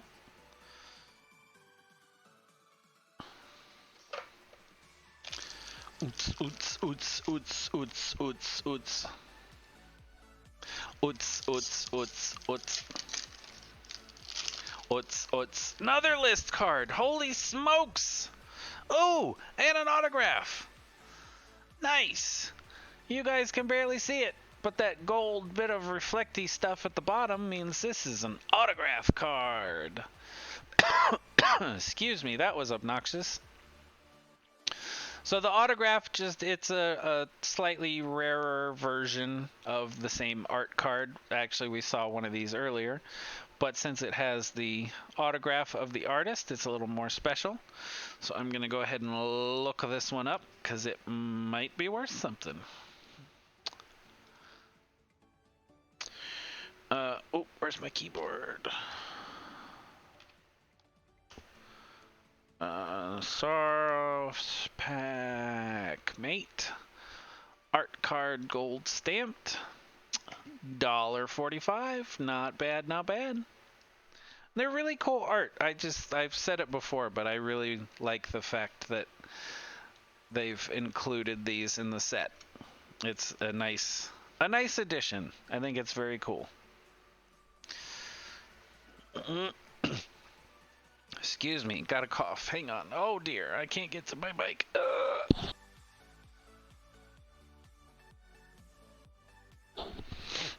Alright, we're back. Volatile Ford, Dooley, blue-red. Priest of the Haunted Edge, Village Rites, Infernal Pet. This is also one of my favorite artworks because it is, and you'll understand in a little bit when I read the text, but it's basically a giant rat eating a fairy, and he's just holding onto the wings like he's gonna pull them off, because you don't eat the wings, that's gross. Infernal Pet, creature, imp. Whenever you cast your second spell each turn, put a +1/+1 counter on Infernal Pet, and it gains flying until end of turn. It ate your little fairy, and the fairy's trying to fly away, which brings it up into the air, and then it chops the wings off, and then it can't fly no more. But during that turn, it's going to attack you. One letter off. Yes, yep, yeah, it's a rat. Very, very cool looking rat, too. There's a... excuse me.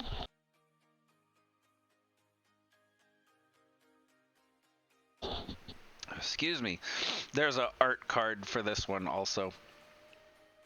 It's very, very cool. Just got a devious little face, and it's chewing on a fairy. I like it. Raise the Drugger. Instant, choose one, return target creature card from your graveyard to your hand, or return 2 target creature cards that share a creature type from your graveyard to your hand. So 2 zombies, you could bring those both back. Carful Kennel Master, creature, zombie berserker. When Carful Kennel Master enters the battlefield, up to 2 target creatures each get +1 and gain indestructible until end of turn. Very useful. Skull Raid, saw this earlier as a foil. Frostpire Arcanist, saw that one earlier. Glimpse of the Cosmos, repeat. Reckless Crew, sorcery. Create X 2/1 red dwarf berserker creature tokens, where X is the number of vehicles you control plus the number of equipment you control. For each of those tokens, you may attach an equipment you control to it. Wow.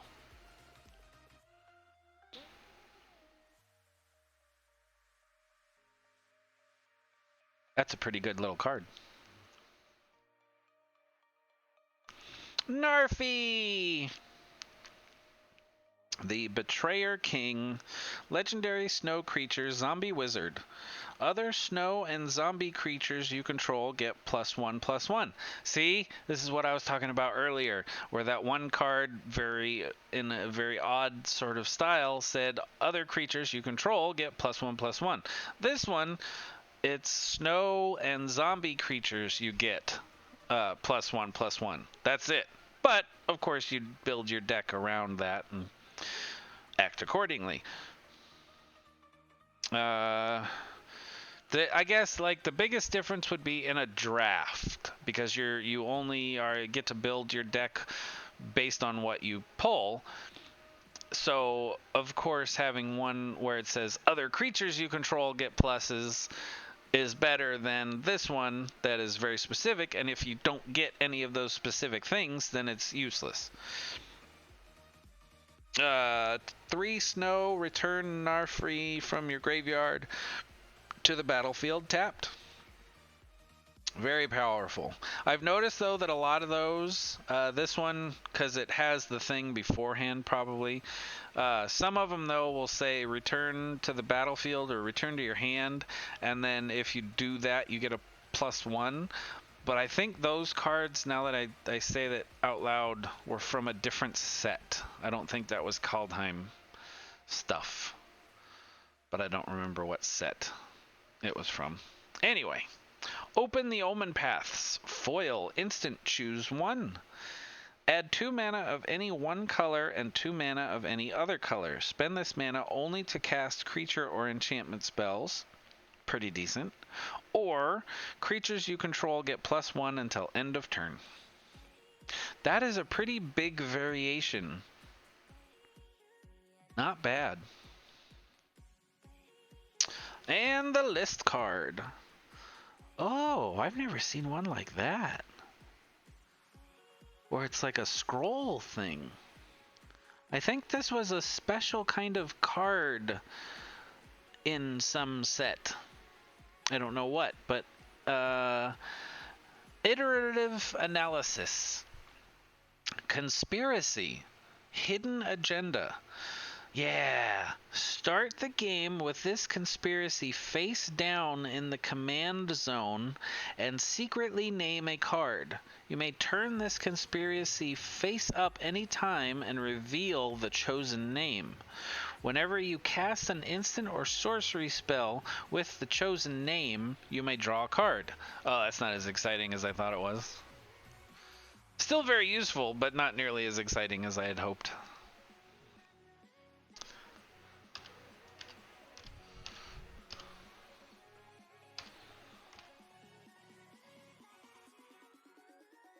Was it iterative analysis? Yeah. From the list, card number 6, 72 cents. Somebody still thinks it's useful.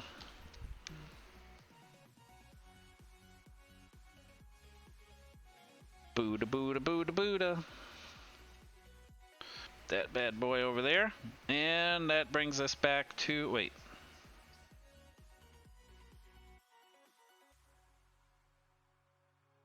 Yeah. Oh, no, because the art card was autographed. Right. I was like, there's a card missing. What's missing? I don't understand. I now understand.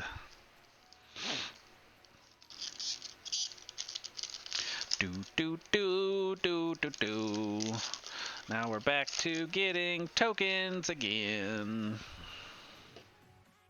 You could have a token from a Chuck E. Cheese. There you go. That's not necessarily treasure. Although to a 6-year-old it is. This is a cool card. The artwork is pretty good. But the card that this belongs with is pretty buff.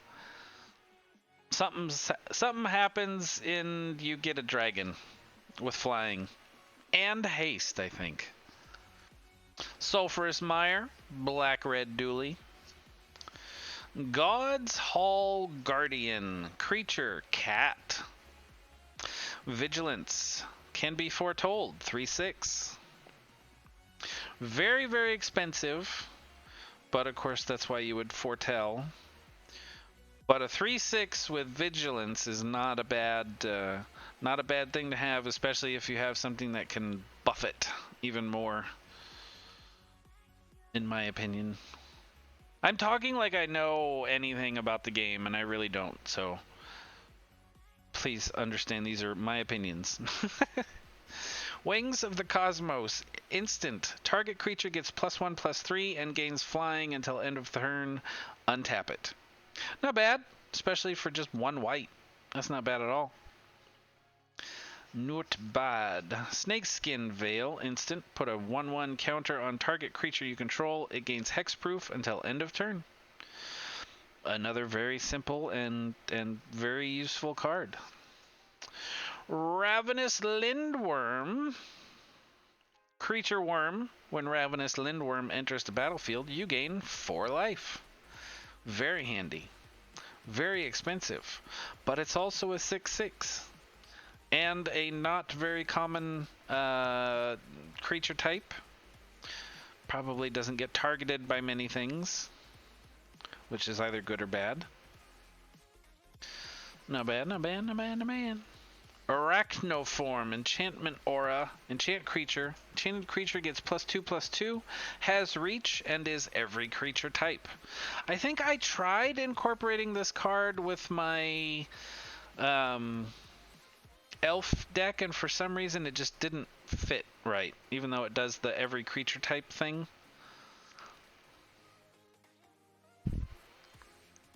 But still, it seems useful if you can use it in the right way. Icehide Troll. We used that one. Or seen that one. Had the art for that one as well. Broken Wings, instant. Destroy target artifact, enchantment, or creature with flying. Those are always useful. Always. Basalt Ravager, seen it. Tundra Fumarole. Yes, words. Snow Sorcery. Tundra Fumarole deals 4 damage to target creature or planeswalker.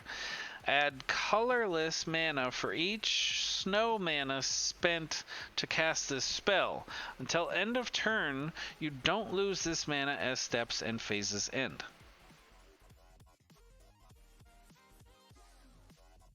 Neat. Maja, the protector dude, which we had this in the regular border earlier. Grizzled Outrider, foil variant. Saw that one earlier. Good stuff. I need water. Hang on. Liquid.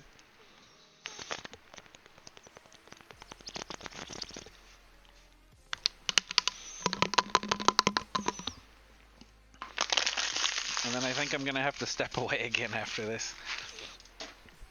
I did not think it would take this long to open one box. Of course, I don't know anybody else that does this and sits there and talks about every single card for the most part. I've opened a couple boxes of Kaldheim now, and it still is just fun to look at the cards. I haven't really memorized them all yet. There's still cards I haven't seen. Shapeshifter, token creature. It's the artwork. Oh, we got a foil land, it looks like. Hopefully tomorrow I can get a little better camera going on though, because this is disappointing. Alpine Meadow, foil. Dooley, red or white. Squash, saw that earlier. Undersea Invader, I think we had the foil of that earlier. Demon Bolt, same. Craven Hulk, seen it. Smashing Success, instant. Destroy target artifact or land. If an artifact is destroyed this way, create a treasure token. 4, it's not, I mean, it's not bad. Can only be used once, though. I mean, useful. Very useful. Seize the Spoil Sorcery. As an additional cost to cast this spell, discard a card. Discard 2 cards and create a treasure token. Simple, to the point. Fearless Liberator, seen it. War Chanter Scald, seen it. Vargoth Bloodsky Sire, legendary creature, demon rogue, death touch, boast. Target player searches their library for a card, then shuffles their library and puts that card on top of it. Doesn't give any sort of specification as to what type of card. It looks like it could be any card. You just find a card and put it on top of the library. You don't get it until the next turn, but you know you're getting it. Unless the opponent makes you mill your cards, and then you very specifically lost it. So you gotta be careful with that. Bergstrider, seen it. Golden Maw Champion, foil variant. Creature Dwarf Warrior, boast. Tap target creature. I think that's just like, hey, I'm attacking. Okay, I'm going to make something that I don't want to block unable to block, I think is basically what that does. Very cool, very cool. Come on, Joe! Come on, Joe! Oh, this is a first for this pack. Or this box, anyway. So this is a game card, basically. Some of the packs have these, and they're rule variations to just make Magic different for, you know, if you're bored and looking for some other type of way to play it or something. There you go. And I think there's 5 of them. Yeah, there's 5 of them in the set total. So that's also very cool that they do that. That is just a mess. You can't tell what that is anyway. Ice Tunnel. Blue, Black Dually. Craven Hulk. Seen it. Smashing Success. Seen it. Seize the Spoils. Seen it. Immerstrom Raider. Creature. Demon Berserker. When Immerstrom Raider enters the battlefield, you may discard a card. If you do, draw a card. Sweet. Simple. To the point. Probably Demon or Berserker deck. Just handy little card to have. Scary Firewalker. Invasion of the Giants. I don't remember if we did this one. Phase 1, scry 2. Phase 2, draw a card, then you may reveal a giant from your hand. When you do, Invasion of the Giants deals 2 damage to target opponent or planeswalker. Phase 3, the next giant spell you cast this turn costs 2 less to cast.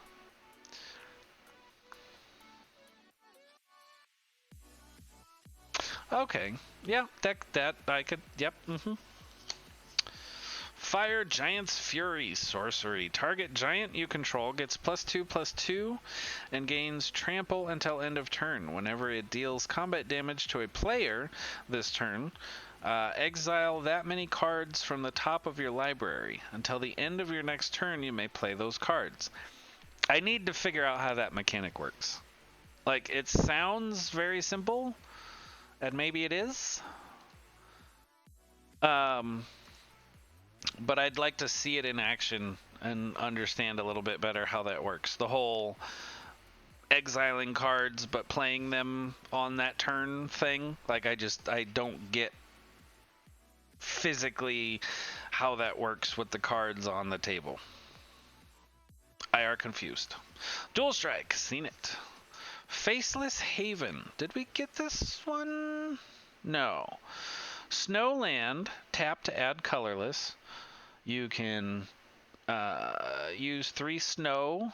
Faceless Haven becomes a 4/3 creature with vigilance and all creature types until end of turn. It's also still a land. So just for one turn you can go, hey, here's a freebie. 4/3. Bam. Narfi Betrayer King. This is the what's the border called? Oh god, I'm drawing a blank on the word.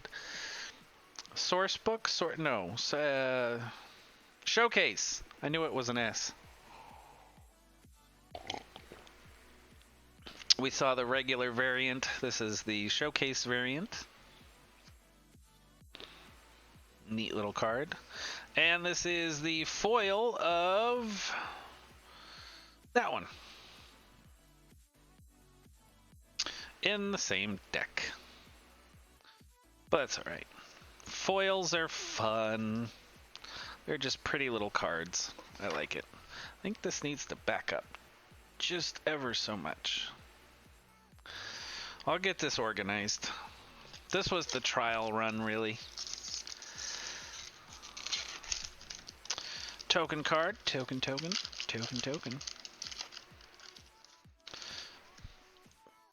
Oh, I forgot I needed to go to the bathroom. Art card. Very cool.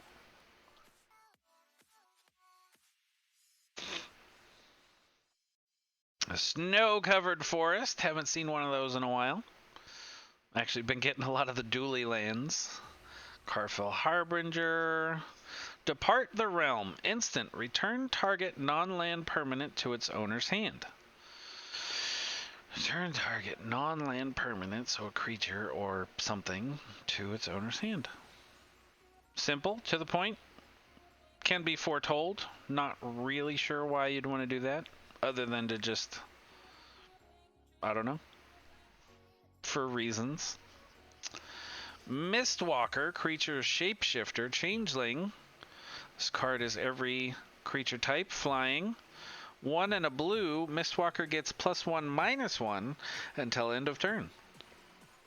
But you do not tap this card to get that. It's just any color and a blue, so you can do that 3 times and not kill this card.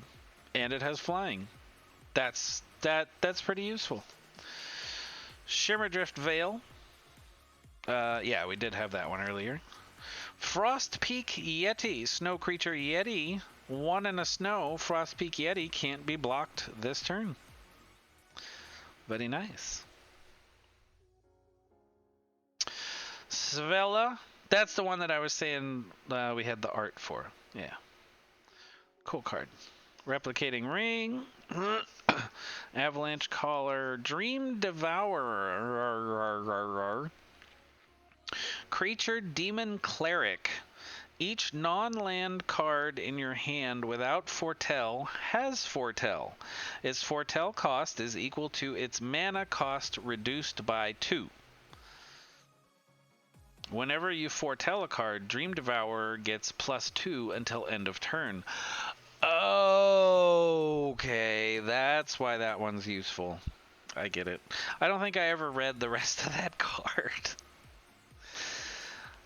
Finn the Fangbearer, showcase variant. Giant Ox, foil variant, very cool. That one, the foil looks really neat. It's hard to get the reflection in the right spot, but when it's on the face, it's kind of neat. In person, anyway. Alright, looks like we've got 6 packs left, but I need to step away and use the restroom real quick, so I'm going to give you a bigger shot of the cats and go do that. So thank you so much for watching. I'll see you soon.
Alright, and we're back.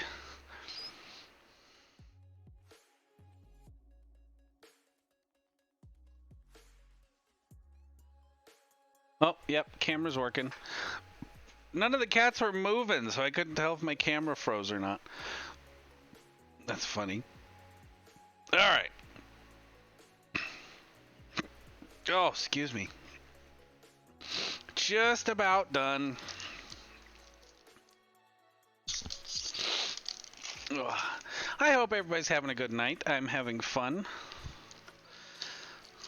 I enjoy these. I, for whatever reason, was just getting very lazy and not opening my packs and going through them and stuff. So I thought if I turned it into a stream thing, I'd be more encouraged to go through the cards. And I have to sit here and go through all these cards again. Here's the whole... there's the whole stack of them. A little hard to see. Don't all fit in the screen. But I have to go through and sort them into my set. And then if they're duplicates, list them if they're worth anything. And... blah blah blah. So I still have a lot more work to do, but the easiest part, opening the cards, is the part I wasn't doing. So here we are. Okay. Plus, I was having fun opening them, and I kind of wanted to share because there's really cool cards, which is why I'm so disappointed that the camera sucks tonight.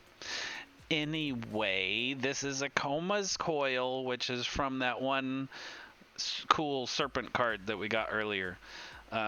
These are the tokens for that.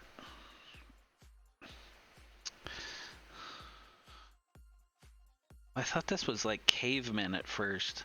There's some very bizarre creatures in this artwork. Indeed. Neat artwork, though. Snow-covered plains, infernal pet, raise the Drogar, Carfell Kennel Master, Skull Raid, Drimdugar, Nico defies destiny, Saga card, phase 1. You gain 2 life for each foretold card you own in exile. Whoa. Okay. Phase 2. Add a white and a blue. Spend this mana only to foretell cards or cast spells that have foretell. Okay. So Floridians. They kind of looked like it. Excuse me.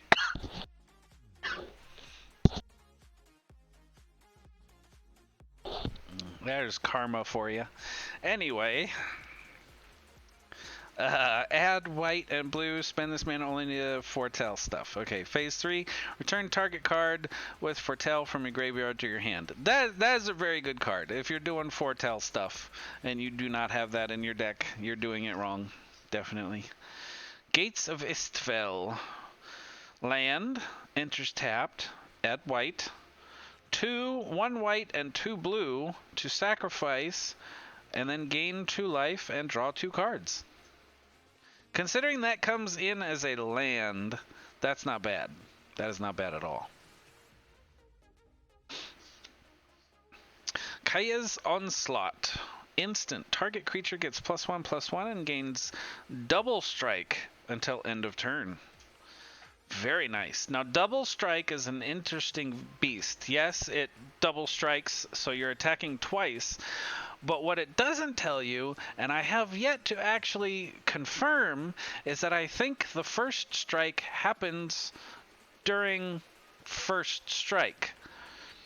I don't know for sure. Like, if you have something that has double strike going up against something with first strike, I don't know which one happens first. I think they both attack during the first strike phase, but then the one with double strike also attacks during the normal part of the combat. So yeah, that's a fun little thing. But double strike is pretty cool. I don't think I've ever had double strike actually go up against somebody with first strike, so I just don't know how that works. But that's kind of cool. Kolvori, God of Kinship. Legendary creature god. As long as you control 3 or more legendary creatures, Kolvori gets +4/+2 and has vigilance. Wow. Not bad at all. 3 or more legendary creatures. Okay, that's quite a tall order, actually, but doable. 1 and a green and tap this. Look at the top 6 cards of your library. You may reveal a legendary creature card from among them and put it into your hand. Put the rest on the bottom of your library in a random order. Not bad. Not bad at all. The Ringheart Crest, legendary artifact. As the Ringheart Crest enters the battlefield, choose a creature type. Tap to add green. Spend this mana only to cast a creature spell of the chosen type or a legendary creature spell. Seems fitting.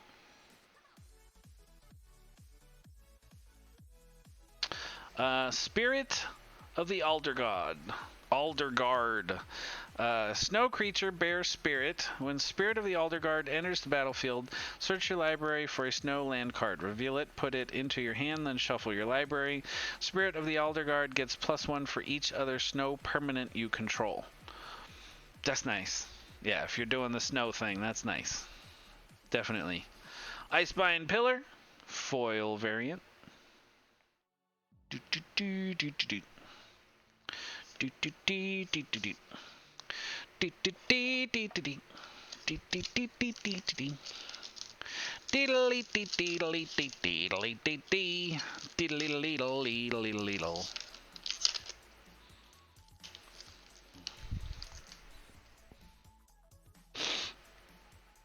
A Tybalt Cosmic Imposter Emblem. May play cards exiled with Tybalt Cosmic Imposter, and you may spend mana as though it were mana of any color to cast those spells.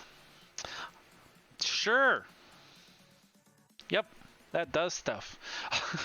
I don't get it, but it does stuff. All right, there's a little world tree in the background, and it looks like these guys are walking on some sort of green energy bridge thing, and I'm sure that has something to do with the lore, but I don't know it. Foil variant, Highland Forest. That's a dually red-green. Yaspera Sentinel. Seen it. Duskwielder. Seen it. Masked Vandal. Changeling. Creature Shapeshifter. When Masked Vandal enters the battlefield, you may exile a creature card from your graveyard. If you do, exile target artifact or enchantment an opponent controls. I've used this one a couple times. It comes in handy. Yes. Demonic Gifts. Seen it. Coma's Faithful. Seen it. Oh, that has to do with the snake. Nice. Death Knell Berserker. Seen it. Oh, this is the one.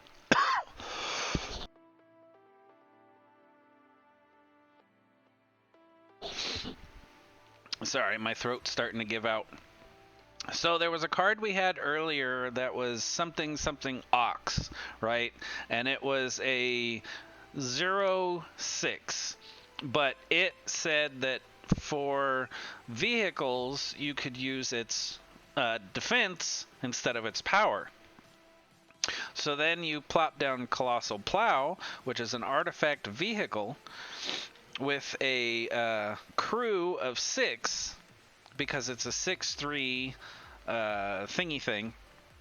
And so you would pull it with the Ox. Whenever Colossal Plow attacks, add 3 white mana and you gain 3 life. Until end of turn, you don't lose this mana as steps and phases end. So yeah, very, very... If you... Because I don't know any other creature in... no, I think there's a couple green creatures that have power 6. But pretty much you play this with the Ox. Like, this is meant for the Ox. And you get 3 life every time it attacks. So, very, very, very, very good card when you have something that can use it. Gilded Assault Cart. I read that as Gilded Assault Cat when I first looked at it. I don't think I've seen this one. Artifact Vehicle, Trample Crew 2. Wow. Sacrifice 2 treasures. Return gilded assault cart from your graveyard to your hand. That is not bad. That is not bad at all. And it's only an uncommon, too. Aren't all cats assault cats? Pretty much. Yeah, pretty much. Pyre of Heroes artifact. Spend 2 and tap to sacrifice a creature. Search your library for a creature card that shares a creature type with the sacrificed one and has converted mana cost equal to 1 plus that creature's converted mana cost. Put that card onto the battlefield, then shuffle your library. Activate this ability only anytime you could cast a sorcery. So this is a nice one to use to, like,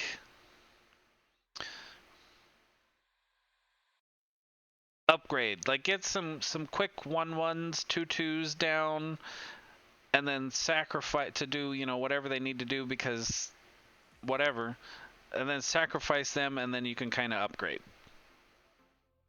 Not bad, not bad. Depending on your mana, that could be very useful. Frost Algar, seen it. Carfell Harbinger, seen it. Token. Oh, there is a hidden pack. I thought one of the rows seemed a little light when I opened this. Every once in a while, one of the packs will slide down behind. And even though it's not an extra pack, it still feels like one, because you're like, oh yeah, there's one right there.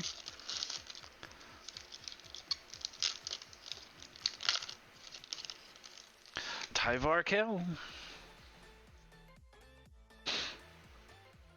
Emblem.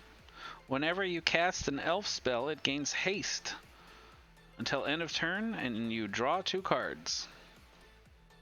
Interesting. Oh, that's cool. That's neat.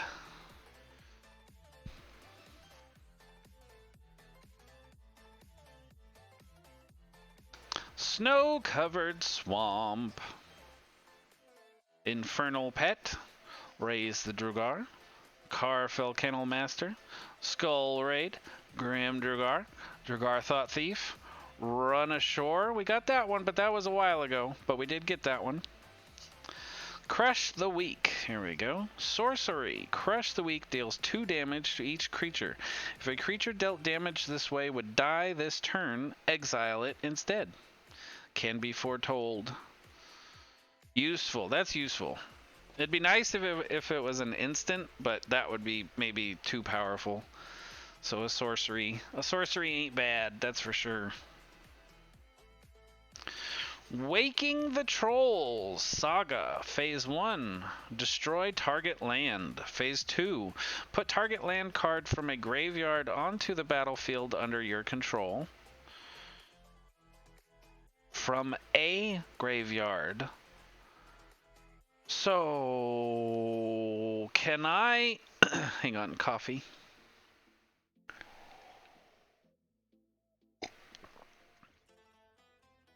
I wonder then if, so on phase 1 I destroyed target land, obviously probably not mine, it's going to be one of theirs. So it's in their graveyard. Put target land card from a graveyard onto the battlefield under your control. So then can I then take control of the land I destroyed the last turn? Put it on mine? I think I can. Choose a target opponent. Oh, this is phase 3. Choose a target opponent. If they control fewer lands than you, create a number of 4/4 green tree troll warrior creature tokens with trample equal to the difference. Holy mamas. Holy mamas. That's a big, that's, wow. Frost Peak Yeti, seen it. Rise the Drugar, I think we have that in this deck. Yep, right there. Foil variant. Token. Bop beep boop boop boop doop beep doop a deep a deep bop boop a doop a deep beep beep a deep a deep beep beep beep beep beep beep beep beep beep beep beep beep beep beep beep beep beep beep beep. Elf Warrior. Good token.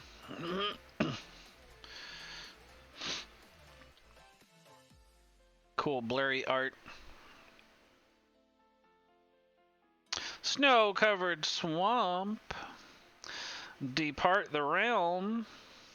Mistwalker. Shimmerdrift Vale. Frost Peak Yeti. It's almost kind of sad that we're getting so many duplicates. Oh. Colossal Plow. I did not think we'd get 2 of that one. I was hopeful we'd get 1. I did not think we'd get 2. Gilded Assault Cart. That's the Gilded Assault Cat that we had earlier. Forging the Tyrite Sword. I was about to comment on how much they borrowed from the Norse for this series, but then I realized the name of the set was Kaldheim, which is itself a take on the Norse mythology. Yeah, they did it on purpose. That's it. That's kind of a big thing of what got me into this set. They timed it right. There's a lot of other, Norse type mythology things out there right now. It's kind of the hot topic, and then they come out with this, and I like the Viking sort of culture anyway. So this set was like a given for me to get into. It's perfect. And they did a really good job with it, I think. I think not just the fact that a lot of the art and the names and stuff are Norse-y, but a lot of the ways that the cards themselves behave, like the mechanics, are very in that mindset. And it's very, they did a good job. I've not seen it, but I've not played it, but I've watched it. And yeah, there was a lot of stuff in there. Like the serpent, Cosma, Coma, I think is the serpent in the game. Of late. Yeah, they did, and they, with the God of War one, they kind of mix it. At least in the most recent game. From what I remember, like, it was very Norse-y, but then they do... I want to say they went other places, and it had influences from other things or something. I don't remember exactly. But it was cool. It was a good game. They did a good job with that one. Forging the Tyrite Sword. Did we do this one? Yes. Yeah. Create a treasure token. Then search for Halvar, God of Battle, or an equipment card. Reveal it, put it in your hand, shuffle library. Yep. Ah, here we go. The Dragonkin Berserker. I was talking about this card earlier. So, this card costs 2 to cast. A red and a colorless. Or any color. And then it itself is a 2/2 with first strike.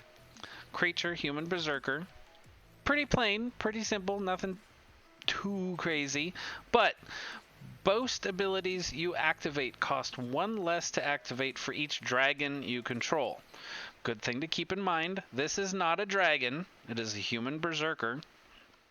But its boast ability is to create a 5/5 red dragon creature token with flying.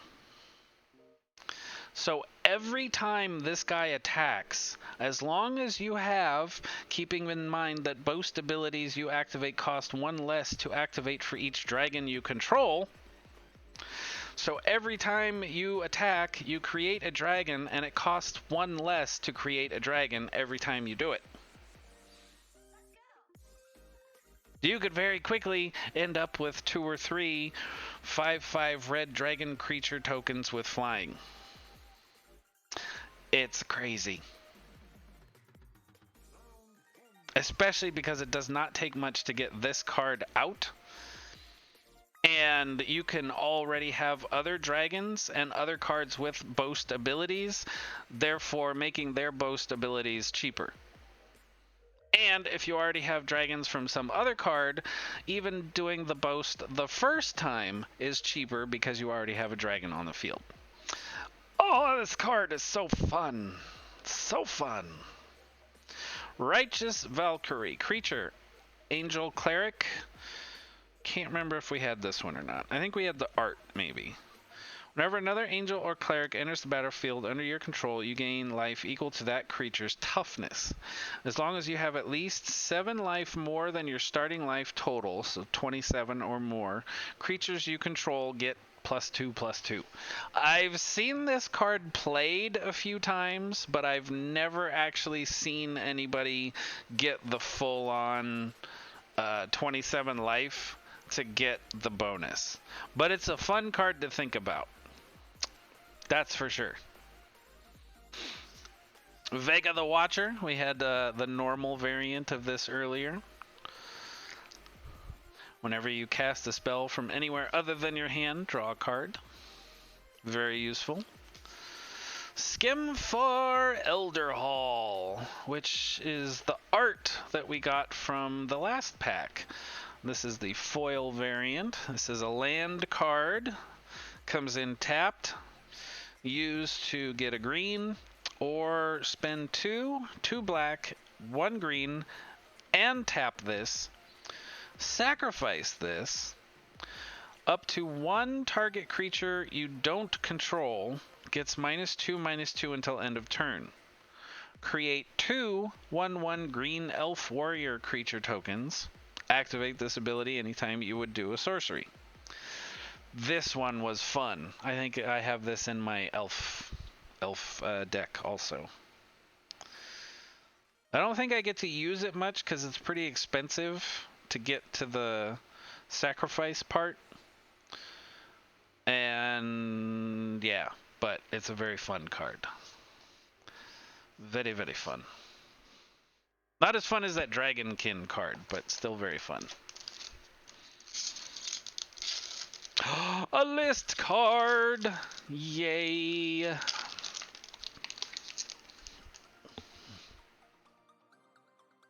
Oh, pretty artwork. That's one of my favorites. It's so blurry and lovely and beautiful. Love it. Okay. Snow-covered mountain. Knotvold recluse. We had the foil of that earlier. Fearless Pup. This is another cute card. I just like what it does. So Fearless Pup, creature, wolf, has first strike. Boast. Fearless Pup gets +2 until end of turn. It's just very simple. It's a cheap card, 1 red to get it out on the table. It has first strike, so even if you're going up against something that has, you know, anything for an attack, as long as it has 1 defense, this thing will take it out. And if you have the mana for it, same thing applies, as long as they have 3 defense or less. Because with first strike, little puppy gets to go first. It's another, like, in my opinion, cards like this are very overlooked by a lot of people. Like, I play a lot of people. But, good card. It fits this. This is my kind of card for my play style. This is it. Cheap to bring out, cheap to get a quick bonus, and it's a cheeky little first strike to boot. That's me. That's my play style right there. Frostpire Arcanist, seen it. Glimpse the Cosmos, seen it.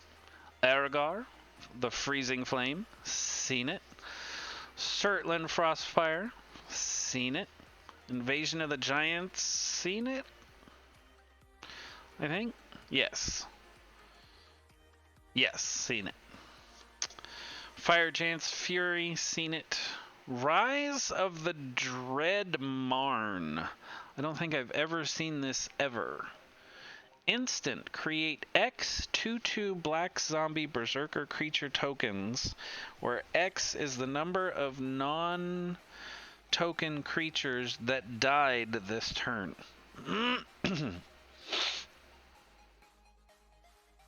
That's definitely one that I would see being a foretell thing. Yes. Because that's something you want to like, oh, okay, well, we're going to, yeah, okay, yeah, we could just, yeah, okay. So, yeah. Neat card. Neat card. I don't do black much, but neat card. Blizzard Brawl, Snow Sorcery. Choose target creature you control and target creature you don't control. If you control 3 or more snow permanents, the creature you control gets +1 and gains indestructible until end of turn. Then those creatures fight each other. It's a roundabout way of doing it, but okay. Pretty decent card for 1 green to cast. Depart the Realm foil variant. Oh, it's good old Noggle. I've drawn this card before. I actually have one already listed on TCG Player. Noggle Hedge Mage. Creature, Noggle Wizard. When Noggle Hedge Mage comes into play, if you control 2 or more lands, you may tap 2 target permanents. When Noggle Hedge Mage comes into play, if you control 2 or more mountains, you may have Noggle Hedge Mage deal 2 damage to target player. Neat little card. Neat little card. I'll go ahead and add that to the inventory. Noggle. Hedge Mage from the list. There's now 2 listed. Yay.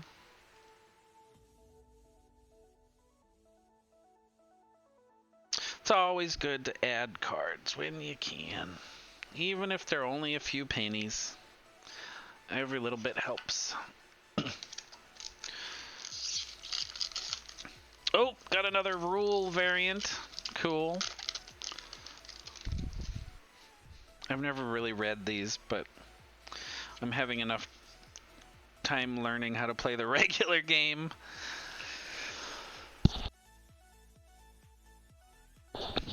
Sorry, had to cough. I don't need to get confused by learning a new one yet.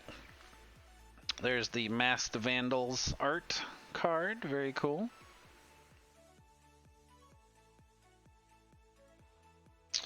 Volatile Flood, Dooley. Blue-red. Vault Robber had the foil variant earlier. Run Amok, instant. Target attacking creature gets +3/+3 and gains trample until end of turn. Simple, very handy. Very, very handy. Breakneck Berserker, creature, dwarf berserker, haste. Cheap spend, 3/2 with haste. Not bad. Haggy Mob. This was another art card that we had earlier. The one that we were talking about. I don't remember. Creature, troll, berserker, boast. Haggy Mob deals 1 damage to any target. It's already like a pretty brawler card being a 5/4, little pricey, but then to be able to boast and just do another random damage on top of that, not bad. Not bad at all. Tormentor's Helm, artifact equipment. Equipped creature gets +1/+1. Whenever equipped creature becomes block, it deals 1 damage to defending player. Keep that in mind. Defending player. So if you put this on... Oh. Becomes blocked. Okay, yeah. Nope, that makes sense. That makes sense. I get it now. Equip 1. Coworker insists on blaring the Middle Kids. It's a band. If you haven't heard of them, I have not. It's not that they don't have talent, but their music is putting me to sleep. Oh, I hate that. I hate that. I had a coworker that really liked. I can't remember the genre of music, like what you call it, but it was a snooze fest. And oh no, it relaxes me. It keeps me calm. And I'm like, it's sleepy time music. That's what you play to kids to get them to just fall asleep. No. It's so bad. Anyway, Tormentor's Helm. Decent card. Cheap. Extra little thing, and you get like a little extra damage out of it. Not bad. Open the Omen Paths. Had that in foil earlier. Giant's Grasp, seen that a couple times. Bearded Axe, seen that a couple times. Rune Forge Champion, creature dwarf warrior. When Rune Forge Champion enters the battlefield, you may search your library and or graveyard for a rune card. Reveal it and put it into your hand. If you search your library this way, shuffle it. You may pay 1 rather than pay the mana cost for rune spells you cast. Oh, I think that would come in very handy.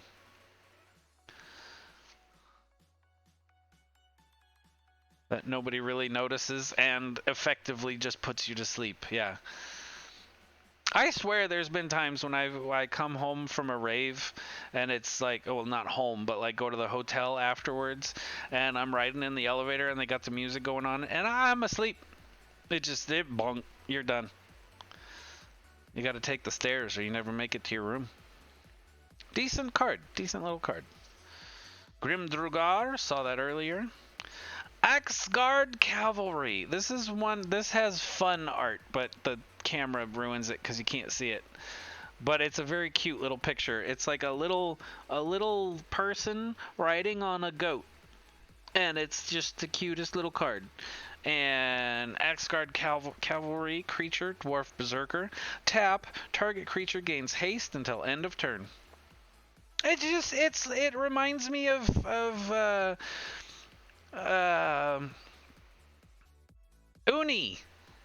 Uni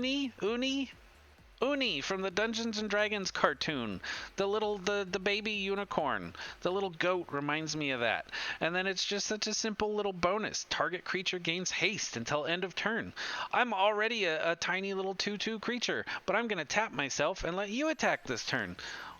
Just because bubbly and happy. And I love this card. It's so cool. Coming back from a pit, I have to take the stairs or the adrenaline dies off and I'm wiped by the time I walk out of the elevator. It's a thing. Sorry, had to cough. But yeah, it's totally a thing. You stand still and just next thing you know, you're sleeping and you're like, wait, where am I? This isn't good. So there we go. That was a good one. Last pack of the night. This'll do it. This'll do it. This is the last one. And it only took 4.5 hours. I did not expect that. Well, I got my stream time in for today, that's for sure. Ugh. Alright, so this is the Icy Manalith. That was the token. There was a card that we saw earlier. That's the one that goes with that. I have to admit, I'm getting a little pooped out. My own fault. I'm the one that decided to read every card. It's not normally what I do. But I wanted to. It's fun. There's some really neat cards in this set. Like I was saying earlier, they did a good job with making the mechanics of the game also feel like Viking-ish. Like just the way the cards play, the way they interact with each other. Like Vikings are all about, I assume, from what I've read, they're honorable and they fight together and they're vicious and stuff, but they fight together and family is important and like the weird things to be picking up from mechanics of a card game, but they're actually there. Just how the cards interact with each other. It's really cool. I have been hydrating. Yep. I noticed pretty early on that I was starting to run out of steam because of the dehydration. Big old windbag. Snow-covered plains. Immerstrom Raider. Tuskeri Firewalker. Vault Robber. These are all cards we've seen already. Run Amok. Breakneck Berserker. Haggy Mob. Tormentor's Helm. Saw it coming. Crippling Fear. There's a new card. Sorcery. Choose a creature type. Creatures that aren't of the chosen type get -3/-3 until end of turn. Wow. That's a pretty good card. Surtland Elementalist.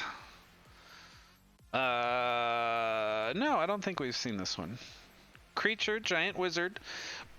As an additional cost to cast the spell, reveal a giant card from your hand or pay 2. So you have to have another giant in your hand or pay 2.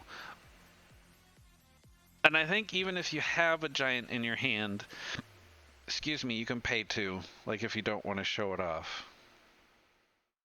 So this could be an expensive play, but whenever Surtland Elementalist attacks, you may cast an instant or sorcery spell from your hand without paying its mana cost. That's huge. That is very big.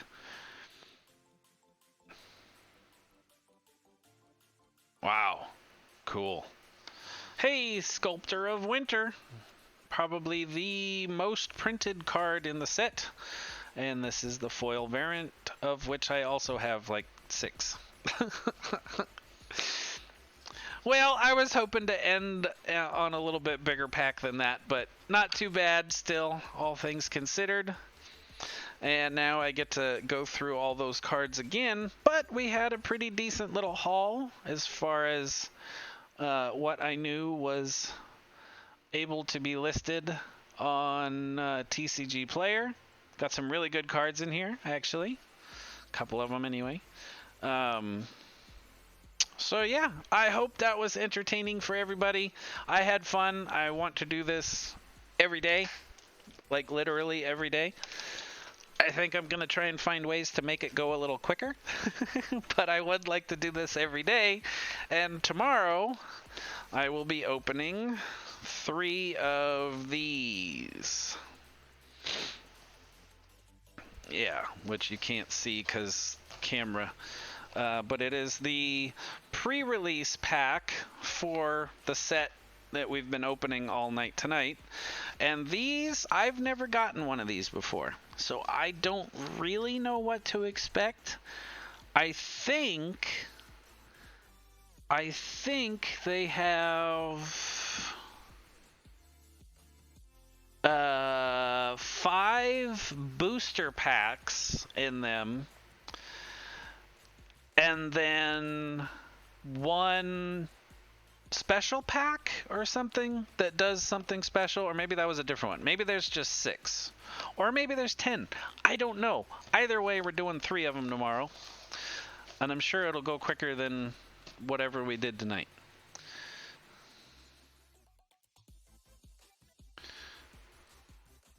Oh yeah, to be fair, I knew what I was getting into with the duplicates. I'm sure there's going to be plenty of cards in here that are not that I've already got as well. But these packs are special because they're the pre-release pack, and it has, each box has 1 promo card, which will be the same as what is in the set, but it'll be a special stamp on the card, and you can only get those in these boxes. So these are like they say, there's pre-release packs.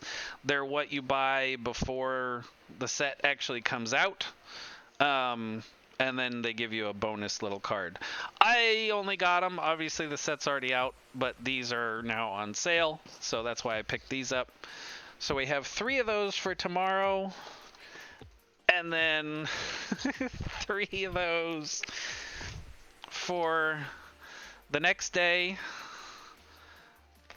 And then after that, for the next 3 days after that, is going to be these bad boys. These are full boxes again. And then after those, I got this. So lots of cards, lots of cards. But that's the thing now. That's what I'm doing. So I hope you will come along for the ride. It should be fun. I've been having a lot of fun. It's been keeping me busy though. That's been the cool part, because I actually have to like go through each card. I have to, organize it in my online thing. I have to list it. I have to research. I have to get the prices. I have to blah blah blah blah blah. And it's been keeping me busy, and I've been having a lot of fun. So good times. I also I got with the delivery I had today, I got a freebie pack. And it was really, really nice hockey cards. I can't remember what the set is called. It's an Upper Deck something. Really, really nice cards, though. I don't want to collect this set myself, but this is the set my brother collects. So I was like, yeah, sure, I don't know. See if I get anything he doesn't have. So yeah, that was kind of cool. I do have some hockey cards coming. They're just a much cheaper set. So they're gonna, the cards won't be as nice, but they're just fun to collect kind of cards. So that should be interesting. But yeah, so that's kind of the thing moving forward at the moment. I'm gonna try and stream every day at 8 p.m. Central Time in the hopes of opening some cards and getting some good stuff, so I can hopefully pay to buy some more cards and do it all over again. So thank you so much for watching. I really appreciate it. This was very long-winded and fun, and I look forward to being here again tomorrow, and I hope you join me at that time. And yeah, I don't know, except for the fact that the camera is crap and doesn't want to focus. I think it went pretty good. We'll see how it goes in the future. So again, thank you for watching, and I'll see you next time. Bye!